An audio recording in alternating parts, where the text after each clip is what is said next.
So just for people who knew, our format usually is we go around and just have a quick, relatively quick thing from everybody about did they manage to do the reading? Have you read this dialogue before, or familiarity with other things related? Maybe first impressions too, although we can come back around to those if we want to. But and then we'll have, in the course of all that, we hope to surface some issues to be talked about, and then we'll try to go through those sort of topics in the dialogue kind of in order, what comes up in them, and then questions along the way. Always welcome to refocus what we should be talking about. But that's the basic format we try to do, and then some questions and so forth at the end. We'll have some discussion of what we're going to do next time. For the next time, it's pretty easy. We're going to do the balance of this book, I think, in one session. We'll pick a time, but probably on the order of four weeks out. And beyond that, we're expecting to get back to the Essence of Truth book, since we were interrupting for that, although we're also, if people have input on what they'd like to do next, also interested in that. So Joe, you want to start us off, or did you manage to do the reading, that sort of thing? Yes, the Theatetus is a very short read, actually. And so after I reached page 57, I said, well, I'm muted. No, you're not muted. I'm saying you just kept going. You finished the whole thing. Is that what you're going to say? No, I got up to page 97. Okay. And then decided that I had to take a break from that text altogether. It's only about another 50 pages to go, but I had to take a break because it was just basically Socrates lecturing and going through his different propositions. And poor little Theatetus and even Theodorus simply saying, surely you must be right, Socrates, every paragraph. And that became a little tedious. But it was okay. I was understanding the claims and points he was making as he progressed. Sure. I mean, there's other people there, but the other sort of big participant in the dialogue is Protagoras. And it's funny that Socrates sort of has to sort of debate himself by taking different positions for Protagoras as well, although occasionally he manages to get Theodorus to do that. I should just say, before, I just realized I didn't say, I'm Jason Cawley, by the way. I've been running the group for several years. We record these and put them on YouTube. I have a YouTube channel for these things. But anyway, I'll just be sharing.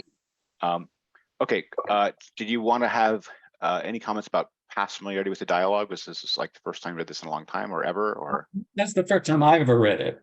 I've been aware of it and thought, well, gee, I should add this to my collection, but it never came up. And it is long and not as much fun as many of the shorter and other dialogues.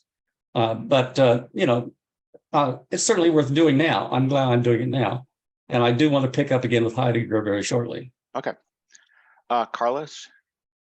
I had never read a dialogue in its entirety, just excerpts, more or less to familiarize myself with what they say, not so much to the extent of it. This is harder to read or to interpret than Heidegger himself, from my point of view.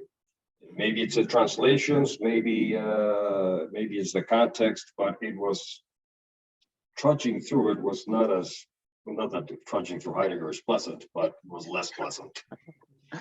I think some of that's familiarity, because I think most people consider this a considerably easier read. But part of that's familiarity, but most people consider this a considerably easier point of entry. Maybe not to see everything going on as it's going on, but certainly to follow the main thread. To echo a little bit of what Joe said, it's a bit tedious because, well, I realize it's a dialogue. It's not a delivery of an idea. And there's a lot of back and forth, to which I was tempted to say, well, yeah, you said that before, or yeah, I understand your point and get on with it. But that's not the idea. I understand that. But anyway, it was an education. Okay, yeah, certainly the things that are going on among the characters is definitely part of the I'm going to put it this way, part of the literary form, right? It's not just about the arguments, the way in which they're reacting to each other, the interplay between them, how they deal with impasses and arguments, when they're straw manning each other. Those sorts of things are definitely part of the art, if I can put it that way, and meant to be noticed. but we'll talk about some of those when we get to them. Steve, first, welcome. Thanks. Yeah, I read it. I haven't read this one before, but I've read. I feel like I've read a lot of secondary literature about it, but this is the first time I actually read it. Mhm. So yeah, it was interesting, and I'm also in the middle of reading Kant's Critique of Pure Reason, so I thought that this would be a good connection point over there. On my table. So someone was asking a question about it the other day in the philosophy group, so I had it out.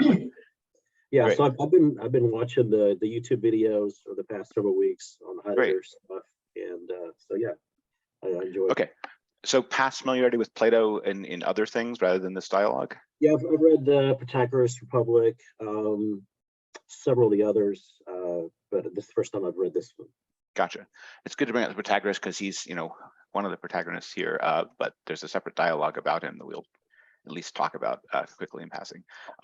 Brian. Yeah, so my name is Brian. I was a philosophy major, 2007 to 2011. And I've read Plato. I've read the Apology. I read the Credo dialogue. What's the one that starts with an E? Euthyphro. Euthyphro. I read many of his dialogues. This one I Euthydemus, so everyone reads the Euthyphro, so I knew. This one I hadn't read before. I have the complete works. Yep. So it has every single dialogue. But I haven't really read this book that much because some of them are really hard to read for me. I read up to the point where Theodorus is like taking over, I guess. Yep. And they're talking about the measure of things. Is man the measure of things? What's problems with that? How it kind of contradicts itself? That's kind of where I left off. Okay, yeah, we'll come back around for other first impressions, but useful orientation. Can I ask, for the kind of philosophy that you did, was there a particular focus or school of philosophy or period of philosophy that you were focused on? I myself liked analytical philosophy, so I liked epistemology. So that was like one of my favorite classes, but I did kind of both. I did continental philosophy, like modern philosophy. Like Descartes, just studying different philosophers like Descartes, Hobbes. So early moderns more than contemporaries, is that fair? For the continental, I mean, as opposed to the analytic. Yeah, I probably studied them more. I probably took more classes, but my favorite was the analytical. Like we were required to take logic. Yep. So we did really well in that class. And epistemology. Those were my two favorite. Cool. All right, thanks. Emily? Hi there. My name is Emily, and I'm local to the Valley, I guess. Just moved down this summer from the White Mountains.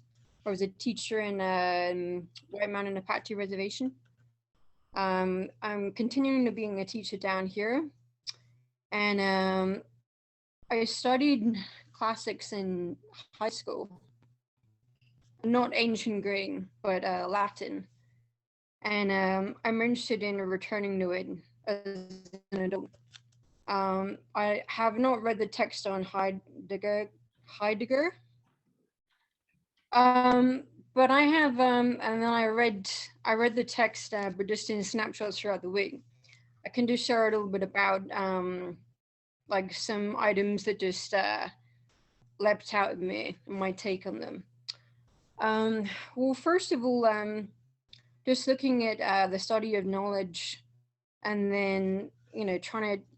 So he was trying to push them all the time to distill knowledge down to its primary essence, when the only thing that was being offered was different examples and different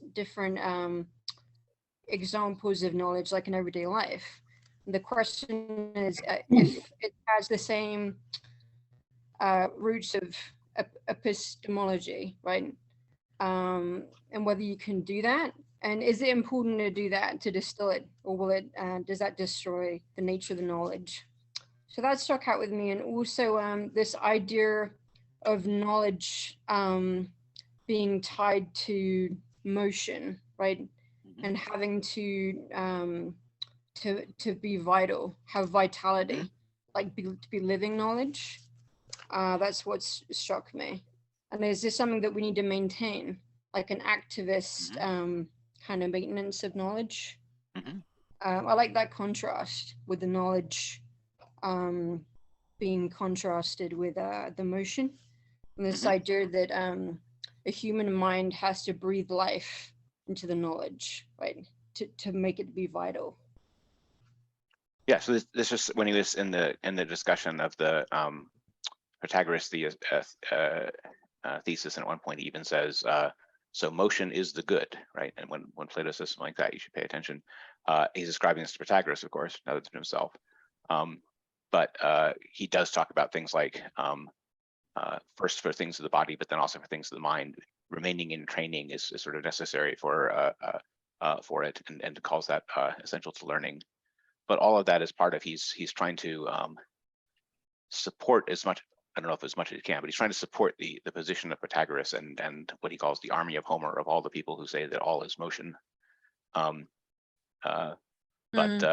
before that, he had asked for, you know, the one essential thing for what knowledge is, that led Theatetus to the knowledge perception thesis that triggered him to bring up Protagoras. But we'll get to all that flow through. Those are good points to highlight, but they're, you know, each of them has a different role in the argument as we get to it, which we'll try to go over.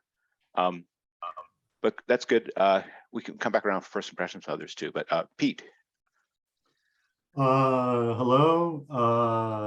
I had not read the Theatetus before. I was kind of familiar with the Cliff's Notes version of some of the arguments. And with the comments made earlier, I know once I saw Zizek and his T-shirt was, in quotation marks, "Yes, Socrates," and I thought that was pretty amusing. And like Carlos, I'm a little annoyed by the dialogue format, especially well, Protagoras isn't here, but I'll paraphrase what his argument would be. And then they get into, you know, how accurate is that? But really, he would say this instead. And I was kind of yearning for, you know, Aristotle's style of person X said this, person B said this, let's compare the two. And I think this, and that resolves it, rather than having these participants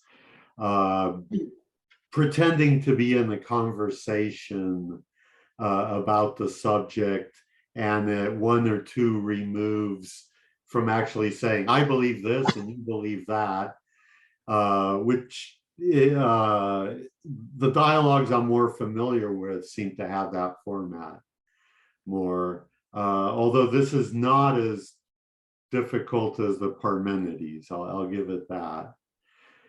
Yes, which is more of that treatise didactic in places, but that doesn't make it easier. I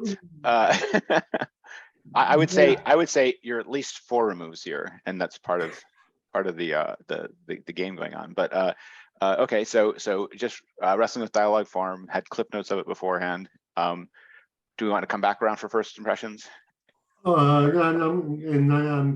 got as far as page 64. I wasn't quite sure where we were intending to split it up in two.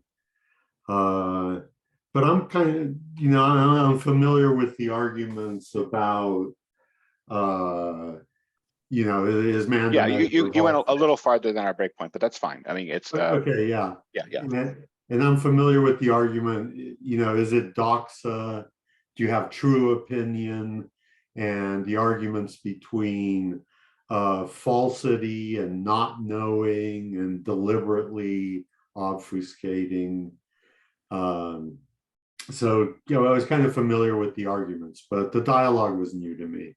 Gotcha. I mean, in the whole second half, we're going to get the second thesis, sort of a main thesis of the dialogue will be that that knowledge is true opinion with an account, with a logos.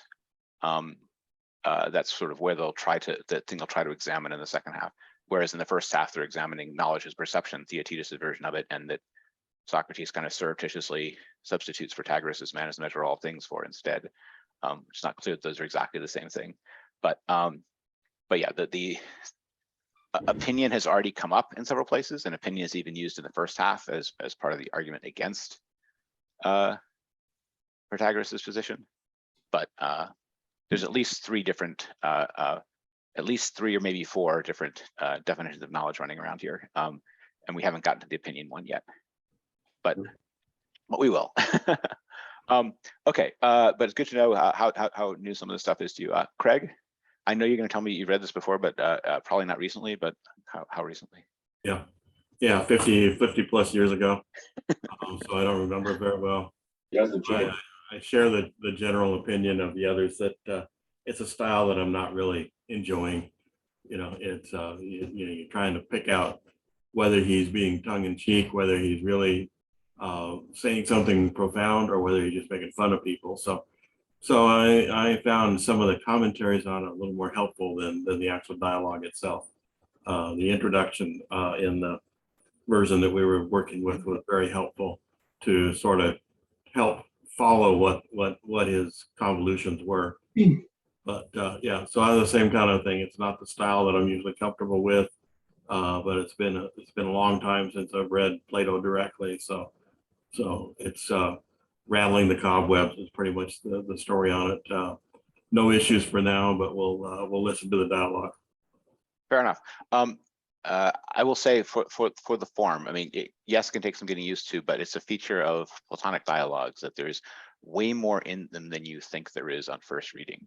And if you go back over it carefully, you'll find, everything that's there, there's a reason for. And you're right that you often, it's not that you can't tell, is that he won't tell you whether or not he's being serious or playful and so forth. But the reason for that is that he wants you to be assessing that.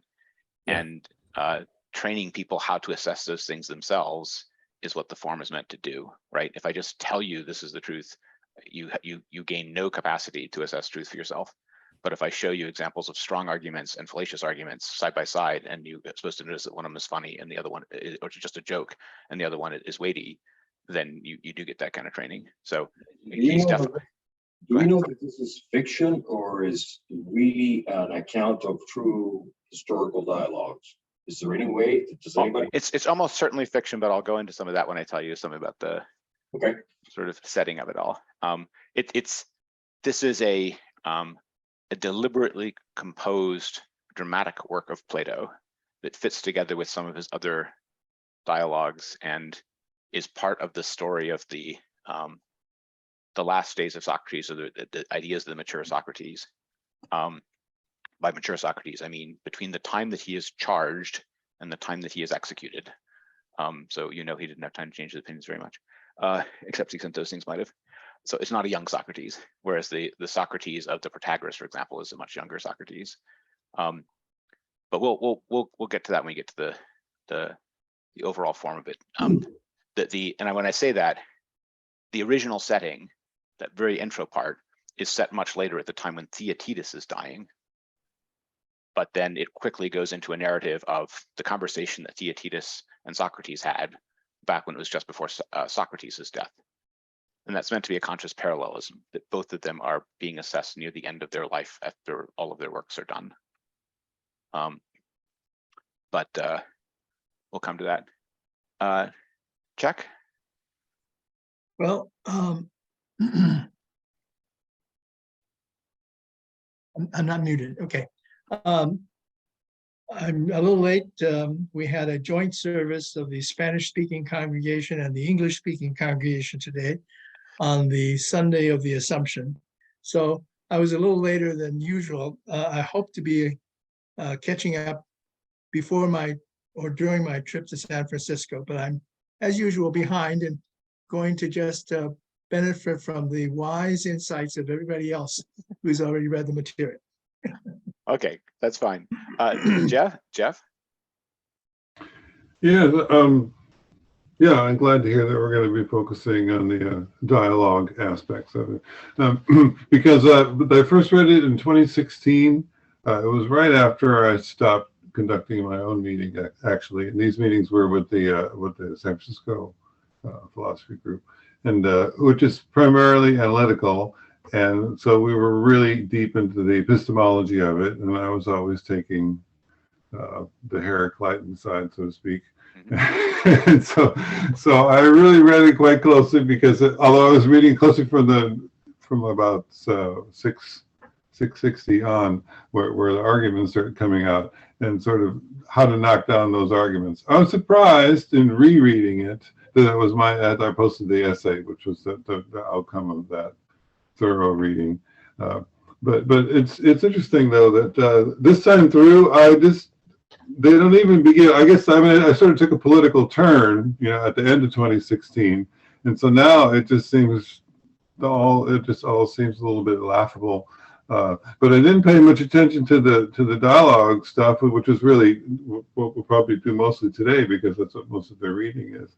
And so I'm kind of interested in that, because I've been toying with my own dialogues. I don't think they're going to be all that similar to this, but of course this is a great example to be reckoned with, I guess, or one of them anyway. So as usual, I feel like a little bit the odd man out, but it's something we're not going to be, and I don't know how Heidegger is going to fit into this. So I didn't want to get too invested in any particular reading of it, just until I see what you guys are going to be interested in. Fair. I mean, I want to keep this pretty much distinct from, we're not kind of try to be, following his commentary on it here. Well, we'll do that later after we've read it for ourselves. But now I just want to mostly focus on the level of Plato and the concerns that we bring to it. But definitely want to focus on some of the dialogue form things, on the Heracliteans, or the Fluxus, and how they're treated here, and the sort of billing they're given. Definitely want to focus on that. It's a sort of core thing for the whole first half of the dialogue, which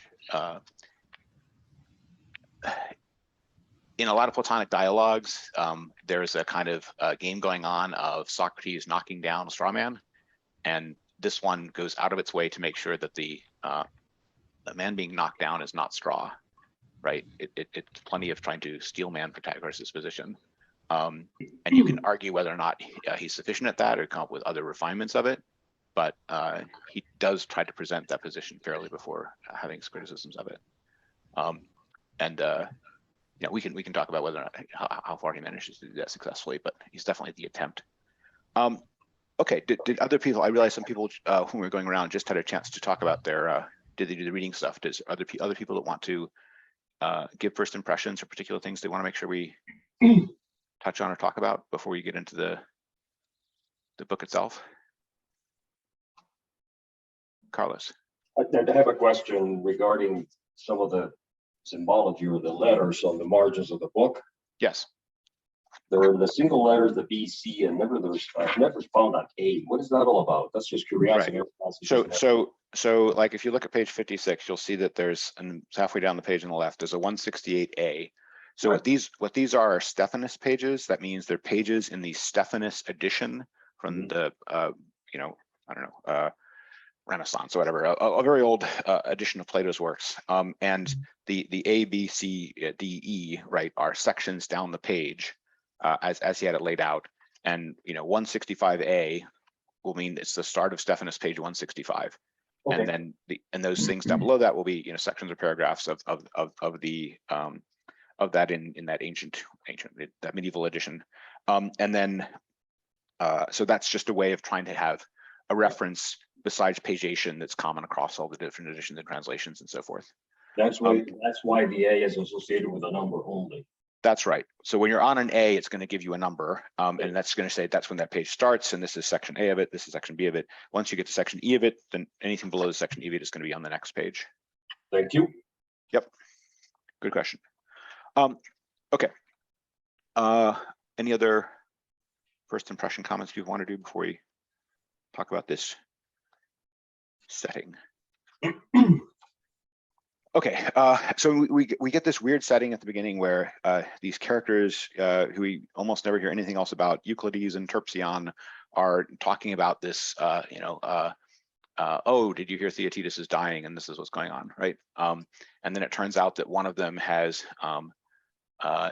taken down the conversation that Socrates had with Theaetetus, and he had, gone up and talked to Socrates about it and bothered him over and over again to make corrections in it.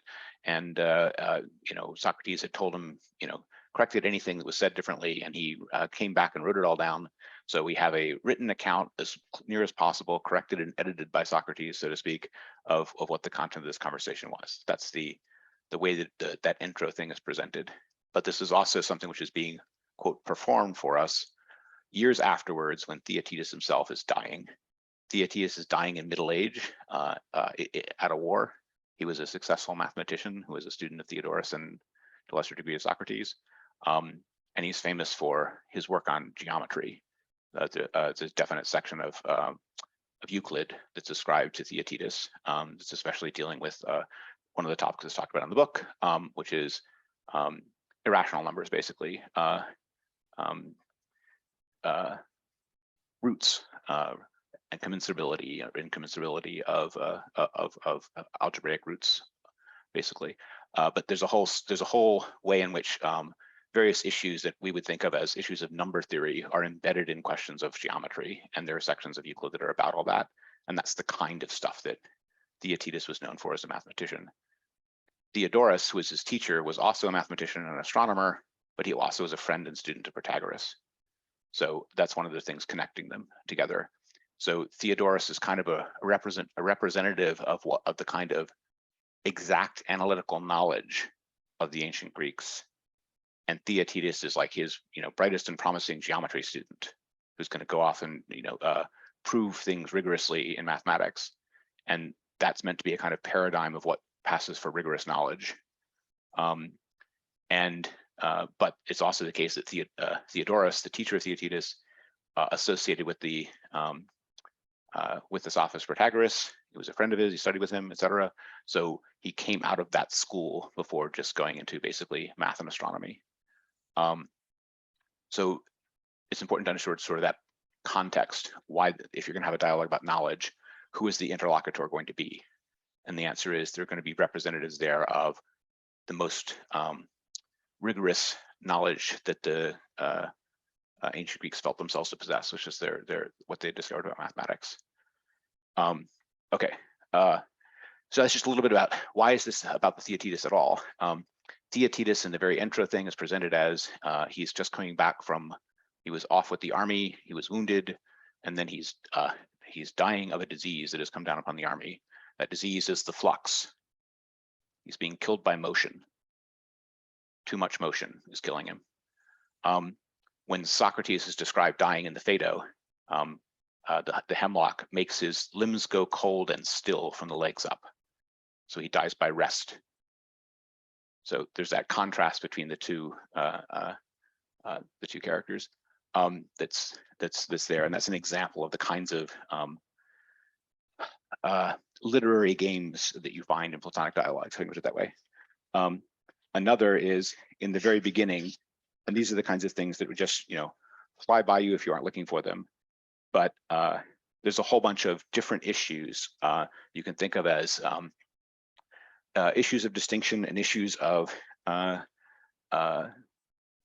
categorization and knowledge that are just in the commonsensical interaction of the two people before we get to the performed part of the dialogue with Socrates. So right now or a while ago, in the country or in the town, in the marketplace or at the harbor, I was looking for you, but I didn't find you because I was not there. Absence. Was he brought back living or dead? Living, but just barely. So there's all these playful dichotomies, if I can put it that way. And the point is that they are effortlessly deploying these in speech and understanding each other's distinctions, even about epistemological questions as weird as how can you know something that is not when looking for someone in the marketplace. And what's going on there. There's a kind of a background appeal in Plato, always start from common opinion, how common opinion manages to work. You may have to have an important theory to explain how it works, but that it works, you can observe, right? So that's just a baseline that Plato is always starting from. The other issue that is that's raised, and I think the translator brought some of this out, that's the Joe Sachs, is the issue of power potentiality comes out a bunch in the beginning too. Socrates recognized Theatetus's nature and knew he prophesies truly that he would amount to something great if he reached middle age. And he even says it's absolutely necessary that he will become famous if he reaches the prime of life. So it's not absolutely necessary that he reaches the prime of life, but if he does, he's going to be famous. Why does that matter? Some of the things later about what counts as knowledge, true prediction is going to be one of the marks of it. If you can truly predict what something is going to do, you have to have some underlying knowledge of its powers. The powers have to exist independently for underlying knowledge of them to be possible, something like that. But the point is, in the beginning, a bunch of these things are just being, markers are being put down on the board by terms being used and claims being made, and you're supposed to notice that these truth claims are being made. And you ask, how do they know that? Why was Socrates a true prophet of Theaetetus's ability? And that's also going to come out as knowledge as a distinguishing thing, because one of the problems he's going to have with the Protagorean position is it seems to equate the capacity for knowledge of all people, or even of people and animals, whereas the ability to prove difficult things in geometry doesn't seem to be so evenly distributed. And this has something to do with what can count as knowledge, how exclusive it is. Okay, there's one other thing I want to mention about the intro, which is after he starts this sort of performed part where Socrates is just talking with Theaetetus and Theodorus. That's all put together in other Platonic dialogues. This one is the start of a trilogy, Theaetetus, Sophist, Statesman, which are the same interlocutors, except another guy comes in, performed on successive days, right? Each of them says, oh, well, let's pick up the conversation we were having yesterday, and the same people are there. In the second and third of those dialogues, the extra person who comes in is the Parmenidean Stranger. He's not given a name, he's just called the stranger from Alea, which is the place where the Parmenidean philosophy came from, and he's a disciple of Parmenidean philosophy, which gets mentioned in this dialogue already. There's one fourth to understand, which is when he leaves at the Theaetetus before the Statesman the next day, he says he has to go to the King Archon to answer the charges that have been filed against him. And in the dialogue, the Euthyphro, which is about questions of divinity and such, he is at the on the steps of the court of the King Archon, having just filed his answer to the charges against him. So that places the Euthyphro in the middle of this, but separate from this trilogy. Okay, why does that matter? All of this is happening in the context of these are the philosophical discussions that Socrates is having about knowledge just after he has been charged with what will prove to be the capital crime he'll be executed for. Okay, and when issues come up about how much the city knows and does the city know what is advantageous for it, and what's the relationship between the sophists and the philosophers, all those issues are live in the drama, so to speak. Okay, so all of that is just background to sort of, when you're reading Plato, there's always a bigger tapestry, and I'm just giving you some outlines of what's on the bigger tapestry, and then we can focus in on just what's in this dialogue. But it helps to note that sort of bigger tapestry is there. Any questions about that before we get into the, anyone else notice anything funny in that intro area they want to talk about? Just at the very beginning, there's already questions of perception, questions of knowledge. Yes. The first one is that I was looking for you at the marketplace and wondering that I couldn't find you. That's the first time we see the word wonder. And the answer is because I wasn't there, right?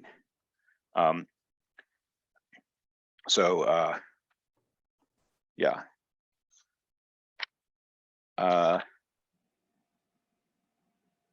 Yes, and the prophetic speech on C, 142C. Okay, the other thing, there's another thing to notice about that intro thing where Euclides is explaining why he wrote it down. Power of memory. The power of memory is being discounted here, right? We can believe this because it was written down and then there were corrections made to it and multiple corrections made to it. And that's how we can think that it might have been gotten right. But if it was just recounted from Euclides' memory, there's no reason we would believe it, right? To Carlos's point, all this connection to the broader tapestry marks this as a work of art, right? There's no way that all of these dramatic things are all there just because a stenographer was taking them down. Not something performed 40 years after the fact. That's a trilogy with a Euthyphro stuck in the middle of it, and that's art. There's no question. So there's no way it's just a tape recording. Okay, but the claim is still that these are the arguments that they presented to each other is something Socrates himself is said to have signed off on. That's the closest you get to anything in Plato ever having been said to have been, if not written by, at least approved as to its content by Socrates. And doesn't say that here, but that would apply to the whole trilogy of Theaetetus, Sophist, Statesman. Okay. So what are they? How does Socrates start it? He's talking off by talking to Theodorus, and what's his question? His question is, are there any smart Athenian kids that we could talk to that I should know about? That's basically it. And why is he going to Theodorus about that? Because Theodorus is where the smart kids go to learn geometry. So he wants to ask him, who are the smart kids? And there's an element of this which is a typical sophist behavior, right? To go around and find the promising students and to ask, whether or not they're rich and well-born and can pay. And Socrates goes through all of those things as well, even though Socrates never actually takes payment for teaching, right? But certainly Theodorus does, and he enters into his concerns about those assessments. And Theodorus's very first speech, he gives a kind of capsule theory of the nature of excellence in knowledge, right? There's some natures that are good at understanding. There's some natures that are bad at it. There are people who are quick and flighty, but they have no ballast, and they don't have good judgment, or they're temperamental. And then there are people who are moderate and have good judgment, but they seem to be slow, like they're incapable of turning, right? So Theodorus gives you this whole theory of something like mental acuity, which turns on the issues of speed, right? It's how in motion is their mind. And a good mind has to be going very fast, but if it's just going very fast, that's not enough to be a good mind. And Theaetetus stands out among people whose minds are going very fast because he also has all these other qualities of being gentle and doesn't have quick swings of moods, doesn't go shooting off, etc. So I wanted to point that out to you, that whatever is claimed about how knowable or unknowable things are and by whom later, as a matter of just assessing his students, Theodorus has entire theories about how intelligence works, right? And he thinks that there are dramatic differences in nature for intelligence. Okay. Socrates also wants to know this about people who are homegrown, because those are the people he can associate with. He doesn't care about the people in Cyrene. The other thing that comes up here is Theodorus says he doesn't know the kid's name. He knows how smart he is. He knows he's so promising. He has a whole theory about his intelligence, but he doesn't remember his name. And Socrates, doesn't even know that this is a bright kid in the first place. And when they come walking over, Socrates does recognize him, and he says that he is the son of Infronius, who was a friend. But he doesn't know his name either. He knows who his father is, but he doesn't know who the kid's name. And then Theaetetus remembers his name. Sorry, Theodorus remembers Theaetetus's name as soon as which one it is has been pointed out by Socrates. So there's this game being played there about how much each of them knows Theaetetus. You can know his nature, you can know his name, you can know his father, right? Each of these are very different things about what it is to know Theaetetus. Most important thing might be to know his nature, but all these other exterior things, being able to point him out is a different sort of knowledge than knowing his name is a different sort of knowledge than knowing his nature. Okay, and again, all these things are just performed, right? They're not arguments made for them. They're just performed in front of you. You're supposed to notice that if these, every time you get a theory of knowledge, you can go back and ask, is that what we saw performed? Is the argument matching the arguments?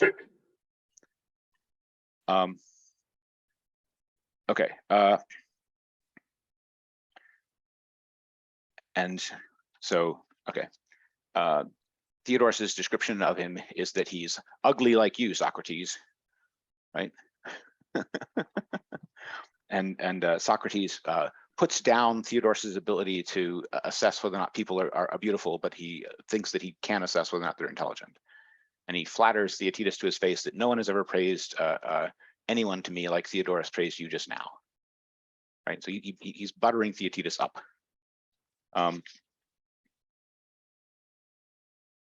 Okay, but all of this is in the service of trying to get a conversation started. Socrates is continually trying to get Theodorus to jump in and take part in the conversation. And Theodorus is always saying, no, let the young people do it. You have to ask why. What is Theodorus's reluctance? Anyone have a stab at that? Joe. Still on mute. I would have to find the unmute button. Yeah. Well, I think that Theodorus has enough experience with Socrates to know that Socrates is going to win, as it were. And so he knows that he should stand back and let Socrates take his victims from among the more innocent little boys. And Theodorus can be amused and occasionally chime in, as he does at the end of this dialogue. But the point is that Theodorus is not necessarily being combative. He knows that Socrates has this depth that he doesn't quite possess. Yes, but all that's true. But you have to ask, why does Theodorus care about losing an argument with Socrates about something that Socrates knows more about? It might just be a little embarrassment. Yes, this is exactly what I'm getting at. This is exactly what I'm getting at. Okay, well, that's what I would think it is. People are embarrassed to be seen to not know things. Okay. As though there were a presumption that they already knew everything. Socrates in this whole dialogue is all about breaking down that. So when he gets through this whole midwife story, which we'll come to in a second, right? The whole lesson of that is to try to take Theaetetus's natural shame and turn it around so he's not ashamed of making an argument that is refuted, but he's ashamed of not being brave enough to make an argument. Right? That's the lesson of the whole midwifing discussion, right? And Theodorus is the standing example of someone who is, he's embarrassed to get in the lists with Socrates because, as you say, he thinks he's going to lose, and he thinks in losing he will lose his face, something like that. He doesn't think that he learns something about knowledge from losing. He thinks that he loses social standing from losing. He loses reputation. Now, Theodorus is someone who studied sophistry or philosophy with Protagoras and then went into math. And math is a place where if you're right, you're right. Right? You don't have to worry about being embarrassed. Except, maybe if you can't do it, but if you can do it, you don't have to worry about being embarrassed. The truth is knowable, and it's not slippery like some of these arguments are. So, in a way, Theodorus went into a secure form of knowledge. Something less risky, something less dialectical. And part of the reason for that is that knowledge for him has a social perk. He's a teacher. Lots of people come to him and they respect him for his expert knowledge on the expert things that he knows, and he really knows them.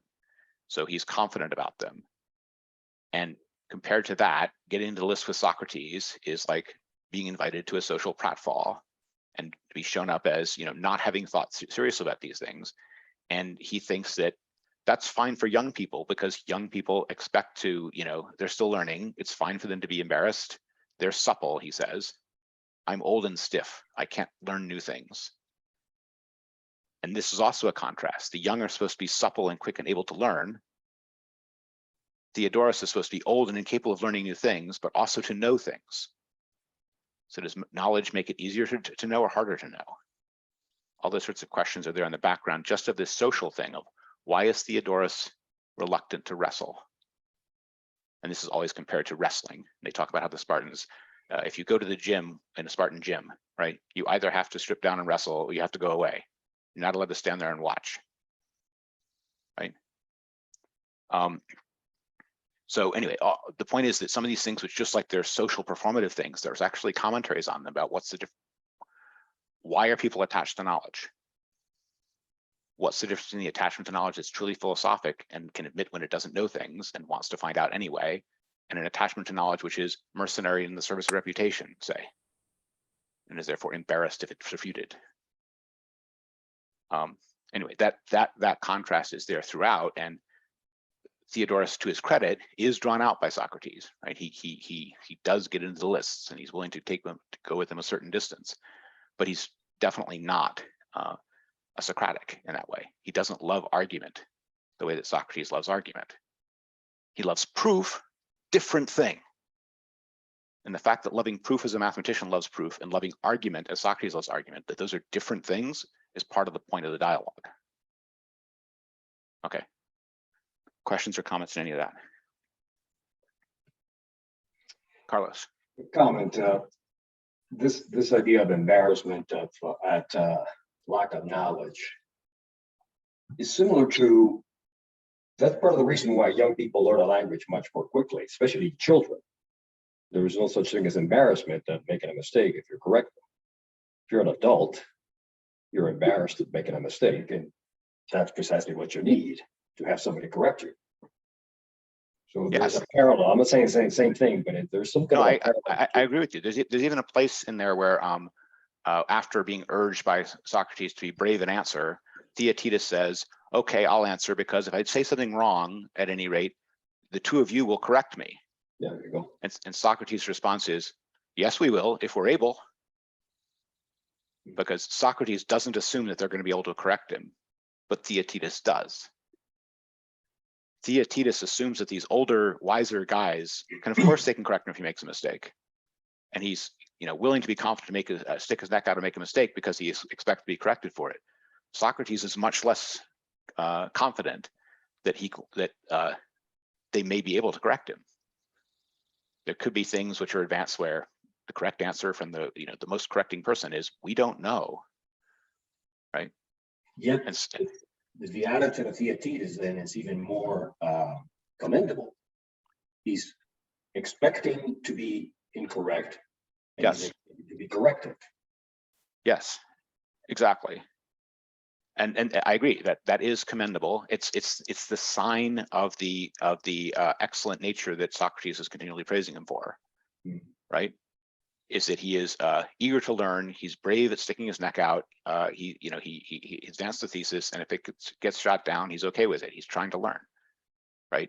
Those are all the things you want in a student, right? Now, Socrates also, let's look into this midwife stuff, pretends that all of these are just Theaetetus' own opinions, and that Socrates is just drawing him out of him, and that Socrates is not bringing any new opinions to the conversation. This is obviously not simply true, right? When he takes him from knowledge is perception to, oh, you mean man is the measure of all things, right? Socrates brings that up, right? Theaetetus wouldn't necessarily brought up Pythagoras. He wouldn't have brought up that saying, even though he's clearly read that book. He mentions that he's read that many times. The book, by the way, is Protagoras wrote a book called On Truth. And that's what they're referring to with the man is the measure. Okay, but yes, there's all these things going on here which are just about philosophy as a whole attitude towards knowledge and learning. And you say that's why he purposefully brought up knowledge, perception as knowledge? Because when I began to read it, I was surprised to see that. I mean, I would have never taken perception to be knowledge. But anyway, I'm getting ahead of the game. So what Theaetetus actually says is he says first of all, he has to be shown some examples about what counts as a definition and so forth, which we can come to.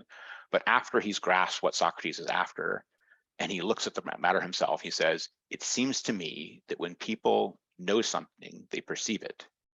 So I will say, maybe knowledge is just perception.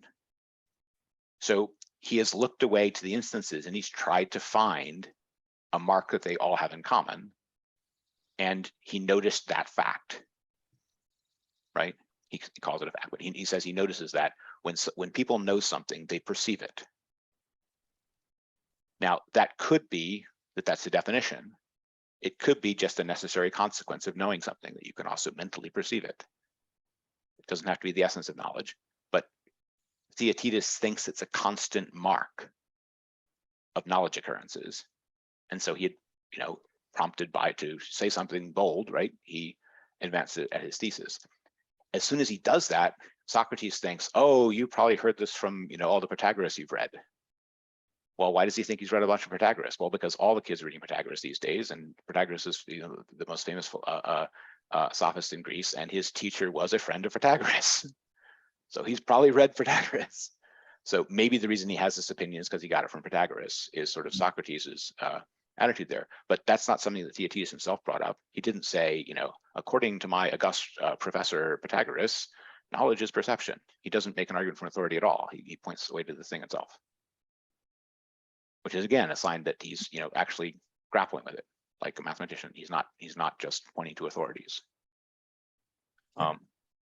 Okay, but I mean, all of this is I'm trying to get at how in Platonic dialogues you have to pay attention to the action, because there's more being said in the action than you think. It's not just the argument. Okay, all right. Let's back up a little bit, because we got through we jumped ahead a little bit, but when Socrates first asks Theaetetus a question, there's this little two-step that is worth noticing, right?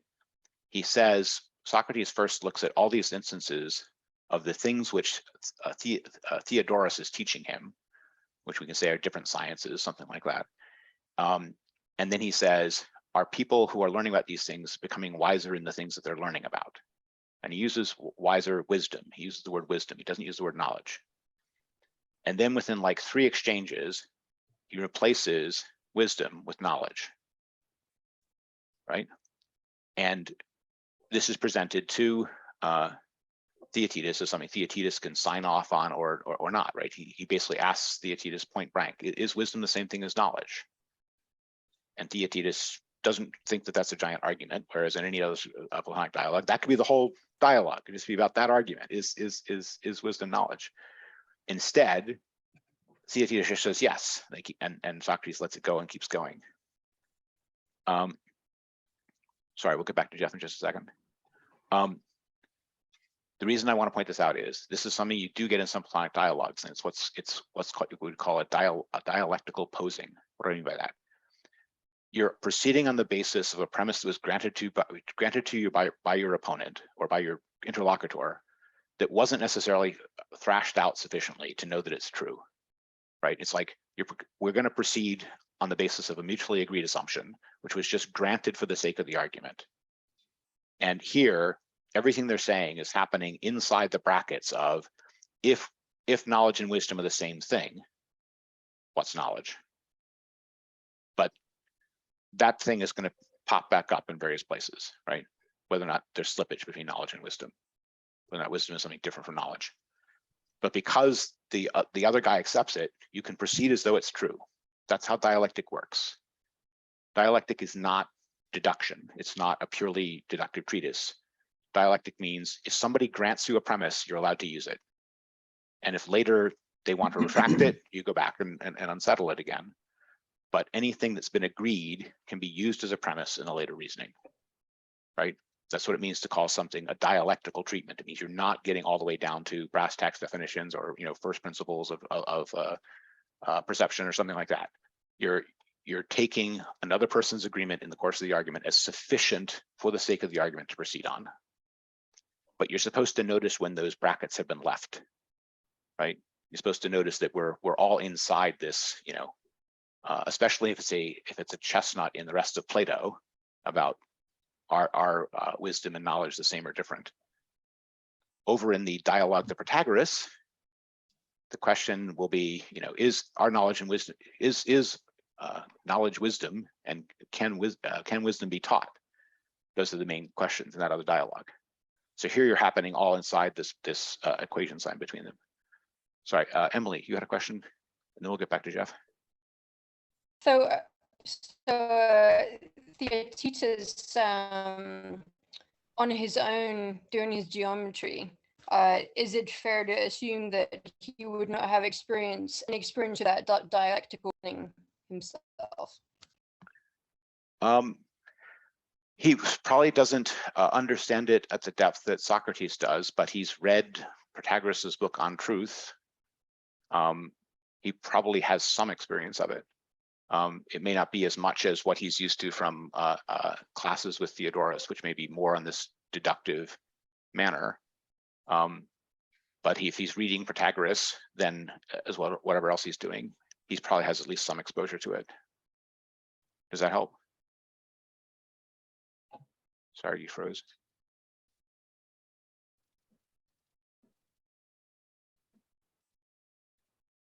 Okay.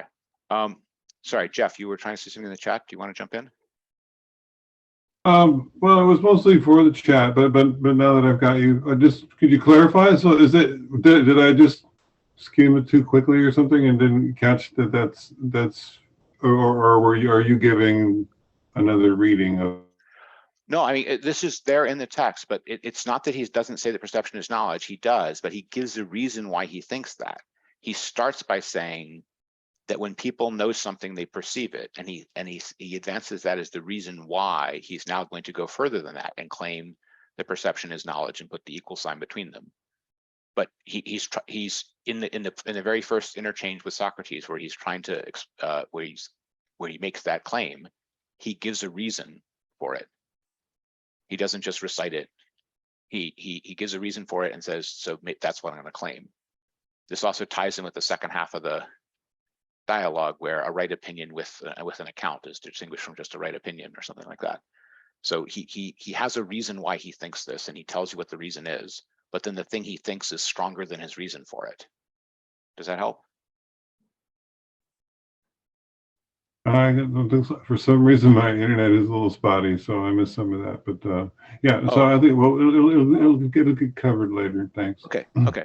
Yeah, the point I was just making is that to slightly repeat is that he's giving a reason for why he believes it, but the thing he's then believes on that basis is stronger than his reason for believing it. So he knows he's generalizing or strengthening the claim. Brian?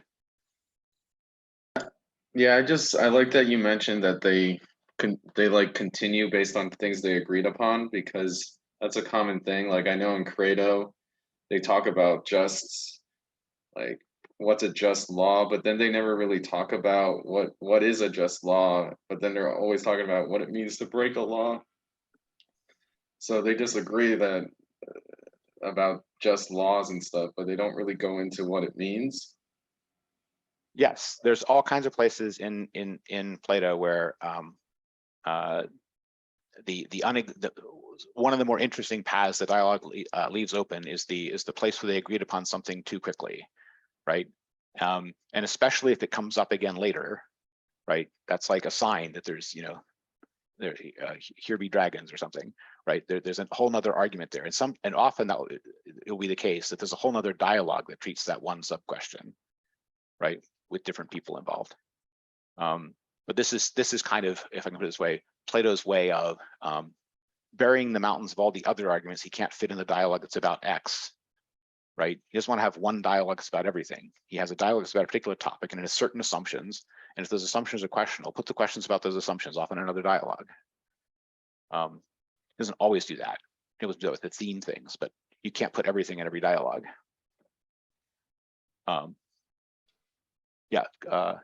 Fair. Okay, so the point is knowledge and wisdom are the same from the very beginning, and then he says he's at a loss as to what knowledge is. And what's the first response that we get from Theatetus? When he's first asked what knowledge is, he doesn't say knowledge is perception. he gives examples, right? He points to many instances of knowledge. But is he just pointing to many instances of knowledges, like he's saying 6 kinds of knowledge? Like he's saying, does he say geometry and astronomy and arithmetic? No, Socrates had already mentioned all those things. Socrates had already given a bunch of instances, and he just mentions those. And then he also says, and shoemaking and the arts. Where did that come from? So Theatetus in his first response is not just pointing to a bunch of instances. He's already noticing that there's natural kinds in knowing. There's the sciences over here that he studies with Theodorus, but there's other kinds of knowing that aren't like math, that the craftsmen know. They have a know-how, right? So buried in Theaetetus's first response is the idea that there's a distinction between the sort of exact knowledge of something theoretical, like mathematics, and the know-how of the craftsman. And that distinction is there in his first answer. He wants to see, different broad natural kinds, not just instances. This will come up again when he gives his example from math. But Socrates treats this response as being, oh, you just gave me 6 things when I asked for 1, which is a characteristic Socratic move, right? I want the one thing with the definition instead of the many examples of it. Why do we give many example kind of answers, though? Leaving aside the point I made about Theaetetus just now. People do it all the time. Yes, but we think that we're explaining something about it if we can point someone to it, right? We're just pointing to the thing. Joe? Well, oftentimes language fails most people. Sometimes it takes big words, as it were, to get down to try and talk about the essence of something, and that's what we're fishing for. That's why I came up with examples. Well, this matches this message, but I can't articulate what it is they have in common adequately to simply give that to you first. And I think it's just a vocabulary thing with many people. I think that's why they default there, but it is the absence of telling you what the essence is, but only telling you examples. I think that's right, but I also think that there's a preliminary value in just pointing out the instances that is not completely without value, right? By the time you get a definition, the things that you would just point out as the examples of it are the things that it's going to have to contain. Yeah, you have to define the set by showing people what you're talking about. But if you can't articulate in a description, like Euclid might do, you can start tossing in examples. And I'm glad that you brought up set, because this is a point, right? One way of defining something is by giving a criteria for membership, and the other is by giving them the set with all the things that they're supposed to notice the commonality in. And yes, Socrates is right to be looking for a definition, but it's not completely crazy to start by naming the instances that fall within the class, right? We do that with children because we want to teach them the practice of inference. And I can see that is an exercise in inference of what is common among all these.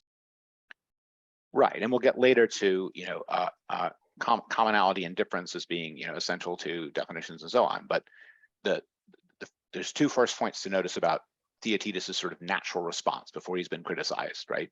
One is that he points to things and pointing to instances he thinks gives information about what knowledge is. And the other is he doesn't just point at in undifferentiated things. He points at things that are already organized into 2 classes, the classes of the theoretical and the classes of the know-how.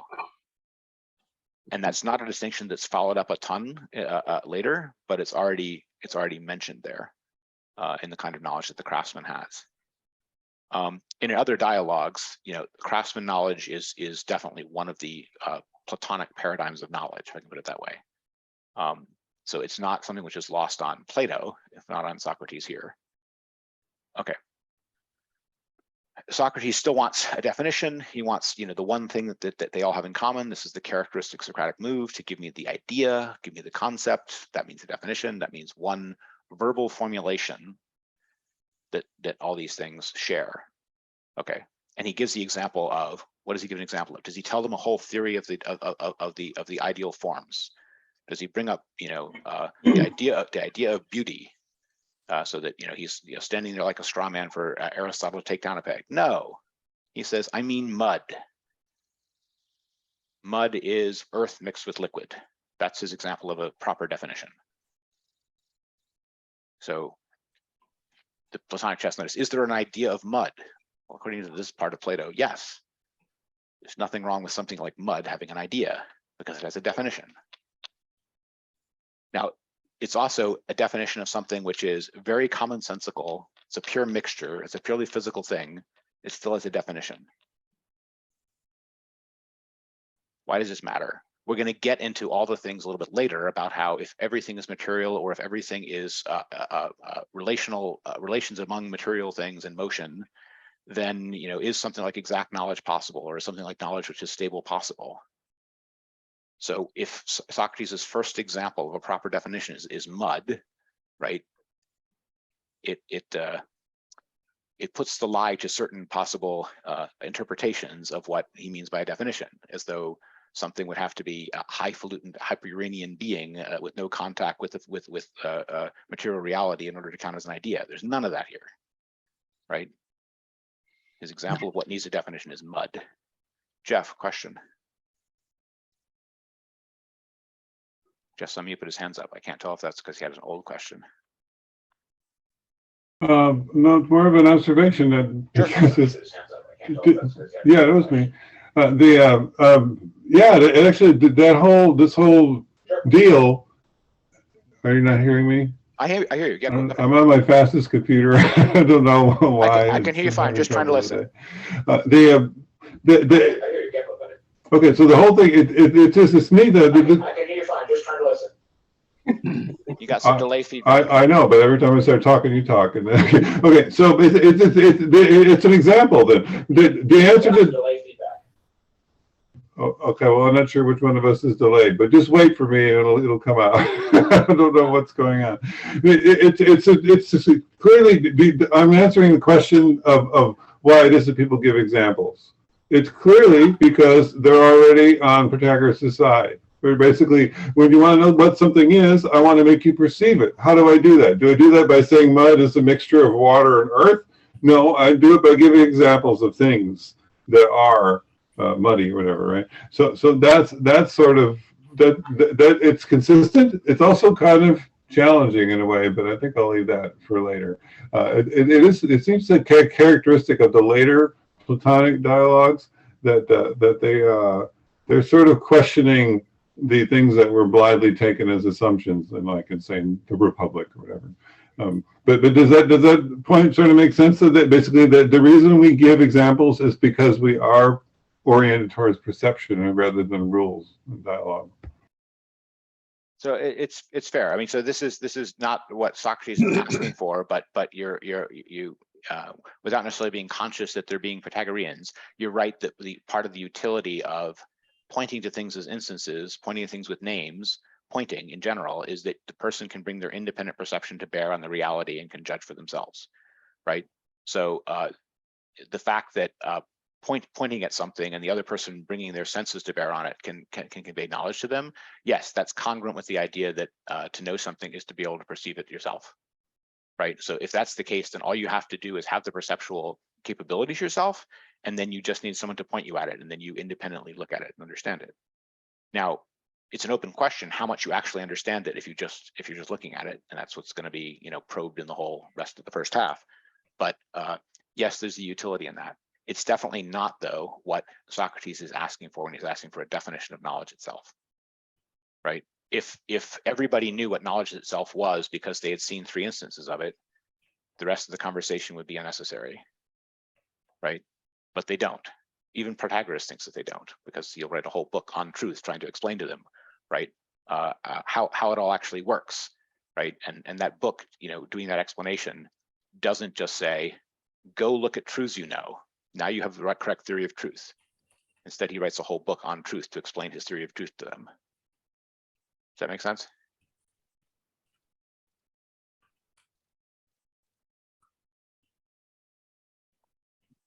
Okay. Yeah, I think so. Great. Okay. So when Theatetus is trying to explain how he understands the request for a definition, he goes to where he understands definitions. He goes to mathematics, and the mathematics that he's just been doing with Theodorus. So did anyone follow what the mathematics is that they're dealing with, and all this business of potencies, and what Theodorus did or didn't prove beforehand, and what Theatetus proved instead? Is this all completely obscure?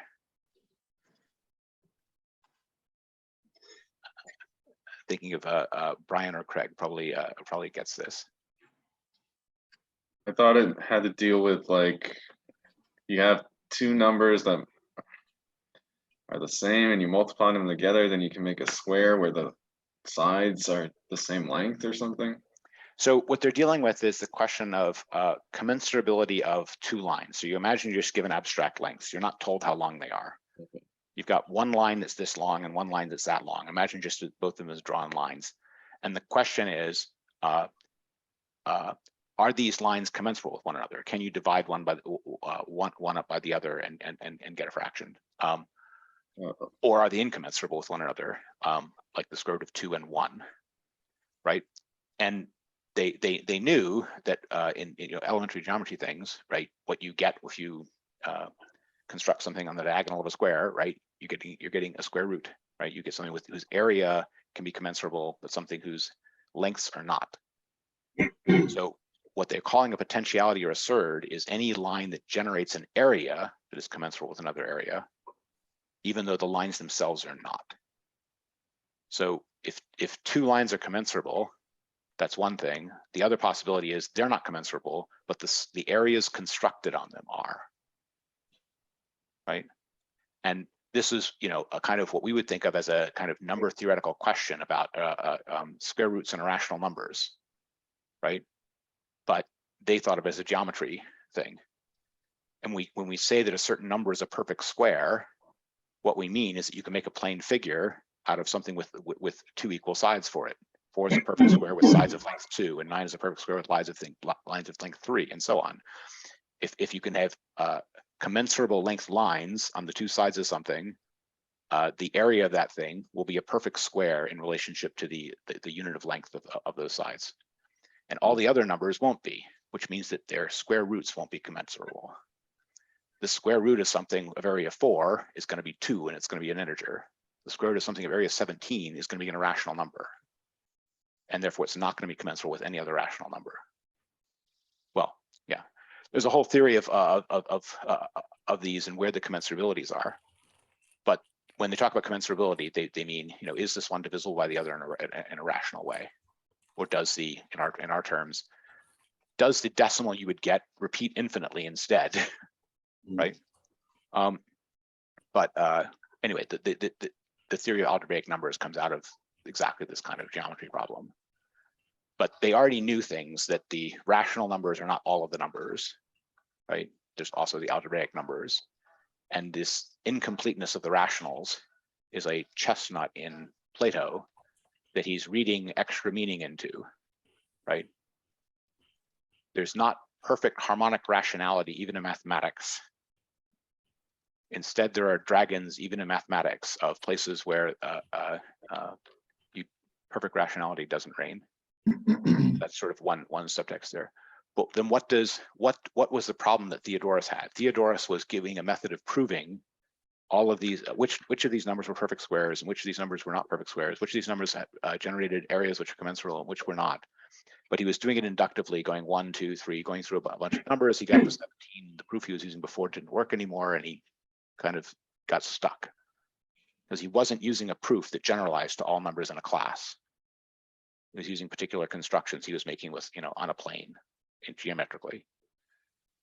Okay, what Theatetus does is he and his friends, they divide all numbers into the perfect squares and the oblong numbers, and then he can make claims about what is and isn't commensurable based upon whether or not something falls in the class of a perfect square number or an oblong number. And Socrates' response to this, that's the best in human power, right?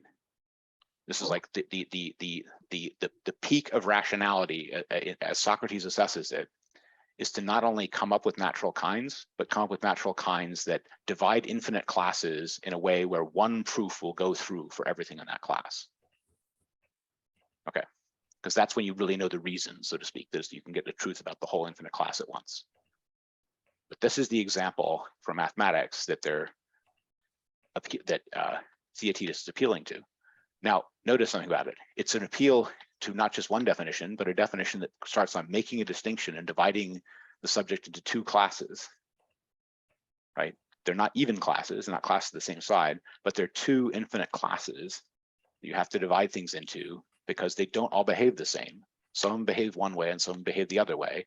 And you have to make the distinction between them, not just have one definition over all number.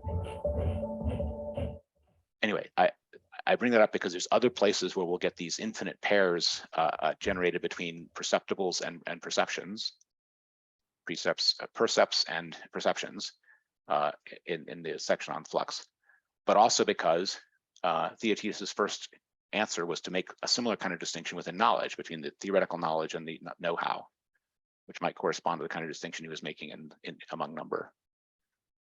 Socrates asks for one definition, he gets 6 things and he objects, you have to give me one thing. Theaetetus gives him the math example and says, okay, in my math example, I give you 2 things, not one thing. And Socrates says the best in human power. In other words, in a question of commensurability, you can't get it down to a 1, you have to make a distinction. You can get it down to a 2, but not down to a 1. Anyway, a lot of that can just go flying by if you don't have any idea what the math is they're referring to. But the main takeaway is that Theaetetus is familiar with what it takes to make a generalization that's going to get you access to a general truth that will apply across a whole class of things. He's familiar to that from mathematics, and he understands that that is what Socrates is asking him to do about knowledge. And then he begs off on, but I don't know how to do that about knowledge. I only know how to do that about things in math. Okay. Much later, there'll be a claim that something like, if you don't know what knowledge is, can you know anything else? And people will accept that if you don't know what knowledge is, you can't know anything else.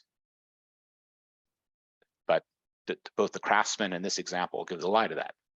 Theaetetus knows how to make perfectly rational distinction in mathematics, but he doesn't have a definition of knowledge yet. The craftsman has a know-how for making shoes, but he can't give you a definition of knowledge. Okay. Who might give you a definition of knowledge? A philosopher, something like that. Maybe no one, but maybe a philosopher. All right, all of this is the taking us up to the end of the math example. And Socrates says, imitate your potential squares. And he says, I've tried my hands at this many times, but I don't think I can do it, right? And that's where we get the whole story of midwifery, right? Socrates tells him this long tale about how he never has any ideas. He just brings them out of other people. And it's all, very elaborate, but its end point is just to tell him that he should try, basically. And he manages, by the course of that discussion, to sort of reverse the direction of Theaetetus's shame. Theaetetus is ashamed to try to do something he doesn't think he can do, but by the end of that speech, he's ashamed to not try instead. And he even uses the word, it would be shameful not to try this now, after you said all that. Anyway, I don't know if anyone noticed this, but the things which are buried in the responses, like when Theaetetus mentions his shame in a response, you should pay attention to those. They're there for reasons. They're not just, yes, Socrates, no, Socrates. Okay.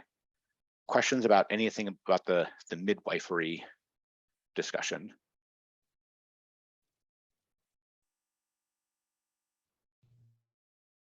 Go, Emily. It's like an observation. I like how he speaks about like a young man in his formative years. We're having trouble hearing you, Emily. And like comparing, the labor pains, your own person, the labor pains. Can you hear me now? Nope, still a little bit of trouble. Did you try turning your Is that video any off? better? It might have been. If you try turning your video off, you might get more bandwidth. Any better? try again. Yep. Just try speaking now.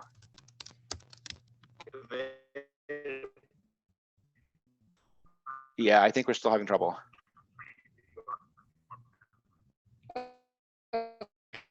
Okay, any better now? You came in only at the very end of it. Okay, like how he compares the labor pains become your embodied. Sorry, Emily, we can't hear you. I heard that you like how he compared something like the. I'll write it down. I'll write it in the books. Yeah. Okay, great. I'll write it. Yep. All right. Sorry, guys. I realized some people took a break while that was going on, but yeah, you can write to me in the chat and we'll look at it. Ryan, do you want to go? Yeah. So I thought that section interesting on midwifery. The kind of more striking thing I drew from it is the that it reminded me of Apology of Socrates in a sense, that it's a defense of the philosophic life, and it kind of in my mind explains why he does what he does and the Socratic method itself, because it obviously, I guess has the power to offend or be misunderstood. So it's almost a defense of it. Yeah, I mean, he's claiming not to know himself, and he's claiming that the ideas are actually coming from the person he's talking to. But you have to ask, how truthful is that? It's like Socrates sometimes claims that he knows nothing. We suspect that he knows at least a little bit more than that, right? And here, he claims that the ideas are just coming from Theaetetus. Theaetetus is certainly assenting to them, but they're not all just coming from Theaetetus, right? But you're right that he is going to present this as these are your thoughts, and I think that that's very important for the engagement that he's trying to get from the student, right? You can't get philosophical engagement by just telling someone what they should think about something, right? They have to be involved, right? And by this position that I need your assent, right?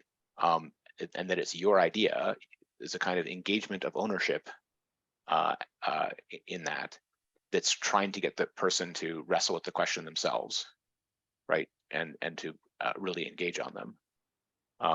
So is that just a defense of Socrates against the off-putting nature of the process? I don't think only that. It may also be that. I think it's also it's a pedagogical thing. It's a technique for getting the student engaged and actively thinking about it, right? If he just told you this is what Protagoras said about this, right, it wouldn't have the same kind of engagement of Theaetetus trying to successively advance different theses as his own and defend them, right? That's what's really philosophical engaging, is when the person actually tries to defend with their own arguments a position that they've staked out as theirs in the discussion. Does that make sense? Yeah, no, I agree with that. I just got the sense as well that it's maybe a section where Plato himself was almost speaking a bit more directly. Sure. There are also some weird claims in there. I mean, he says things about, do you know that the midwives are the best matchmakers? And he's like, I never heard of that. It's complete news to me. No, fair enough. That's something I can't really shed any light on either. So yes, but so nobody there believes him, but Socrates maintains it anyway. But he mentions that Socrates, when he associates with people, sometimes just tells them not to study with him, but to go to Prodicus and study with someone else, right? Sorry, Carlos, question? No question. I have to excuse myself. I have another thing to attend to. But Okay. I didn't want to miss whatever I could partake of. That's great. So thanks for the comments, and we'll have the video up on later. So you want to catch up for next time? I'll do that. Thank you. All right. Thank you. Bye. Okay. So there's some curious things in the midwifery business. This is also part of what Socrates at various times, various dialogues, claims to know only certain things, and this is one of the things he claims he knows, right? Which is how to help other people give birth to their ideas. Okay.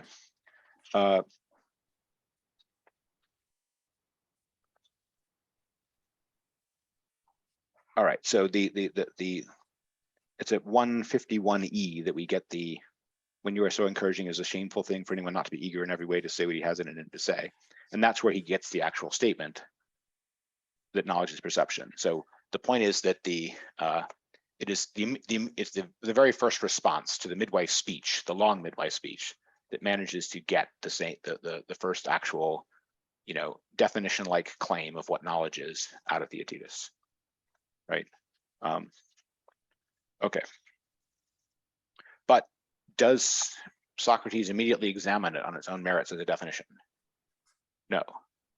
He immediately says, you're saying the same thing as Protagoras then, right? So he changes it from knowledge is perception to knowledge is perception, meaning man is the measure of all things, of things that are that they are, and of things that are not that they are not, right? This long statement from the Protagoras' book on truth. And he says, presumably you have read it, and he says, I've read it many times. So is this, the translator thinks that this may be evidence that Theaetetus has these ideas because Protagoras put them there, right? And he has to examine these opinions as opinions that Theaetetus doesn't just have, but that he has received from other teachers, perhaps without fully examining them. So the examination they're going to get here is also the examination of why does Theaetetus have this opinion? Why does this matter? In the latter half of the dialogue, we're going to get the whole question about is knowledge right opinion with an account, right? It's not enough to have right opinion. They're going to definitely agree upon, right? There has to be, you have to know the reason. You have to have an account that goes along with it to even to be a candidate for being something like knowledge. You can have the opinion that knowledge is perception because you read it in Protagoras, but not be able to defend it, right? That wouldn't count as knowledge. It would just be a received opinion. So which of these things are just received opinions is one of the things at stake here. But you also have to ask, and all the argument they go through afterwards is the thesis that knowledge is perception defendable in its own right, independent of all the extra stuff about Protagoras specifically that is brought in to buttress it and flesh it out? Because that's possible, right? You could have it be the case that some of the stuff that Protagoras brings in with his man the measure business or his, all his flux business aren't as true as the prior claim that knowledge is perception, right? They're brought in as fleshing out and buttressing that position, but it's not clear that it needs them. Okay. So it takes another page for us to get to the mob. What is the mob? The mob is Homer's army, right? He describes that this position that everything is motion as being behind the Pythagorean thing that man is the measure. It's not obvious that these two things are simply convertible into each other, but Socrates claims that the knowledge is perception is saying the same thing as man is the measure of all things, is the same as saying something like everything is just a relation between things in motion, right? And the philosophical school that is everything is just a relation between the things in motion is said to have Homer for its captain, right? Its originator, but its other examples are not just current sophists like Protagoras, but older philosophers like Heraclitus, right? Okay. So, and when he mentions all those people, he says all of them except Parmenides have this position. There's only one holdout among the past philosophers that have influenced Greece to the opinion that all is motion, and that one holdout is Parmenides. The two following dialogues of this are going to have a Parmenidean stranger come in and defend the position of Parmenides on these questions. But Parmenides as philosopher of being as opposed to Heraclitus as philosopher of becoming are kind of the poles being mentioned here. But Homer is said to be the original and army of the all is motion position. Okay. What is the connection between the motion relation position and the knowledge is perception position? Was this clear to people?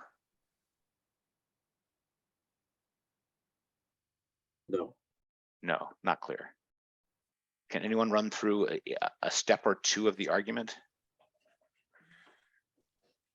of why they would be related? Joe?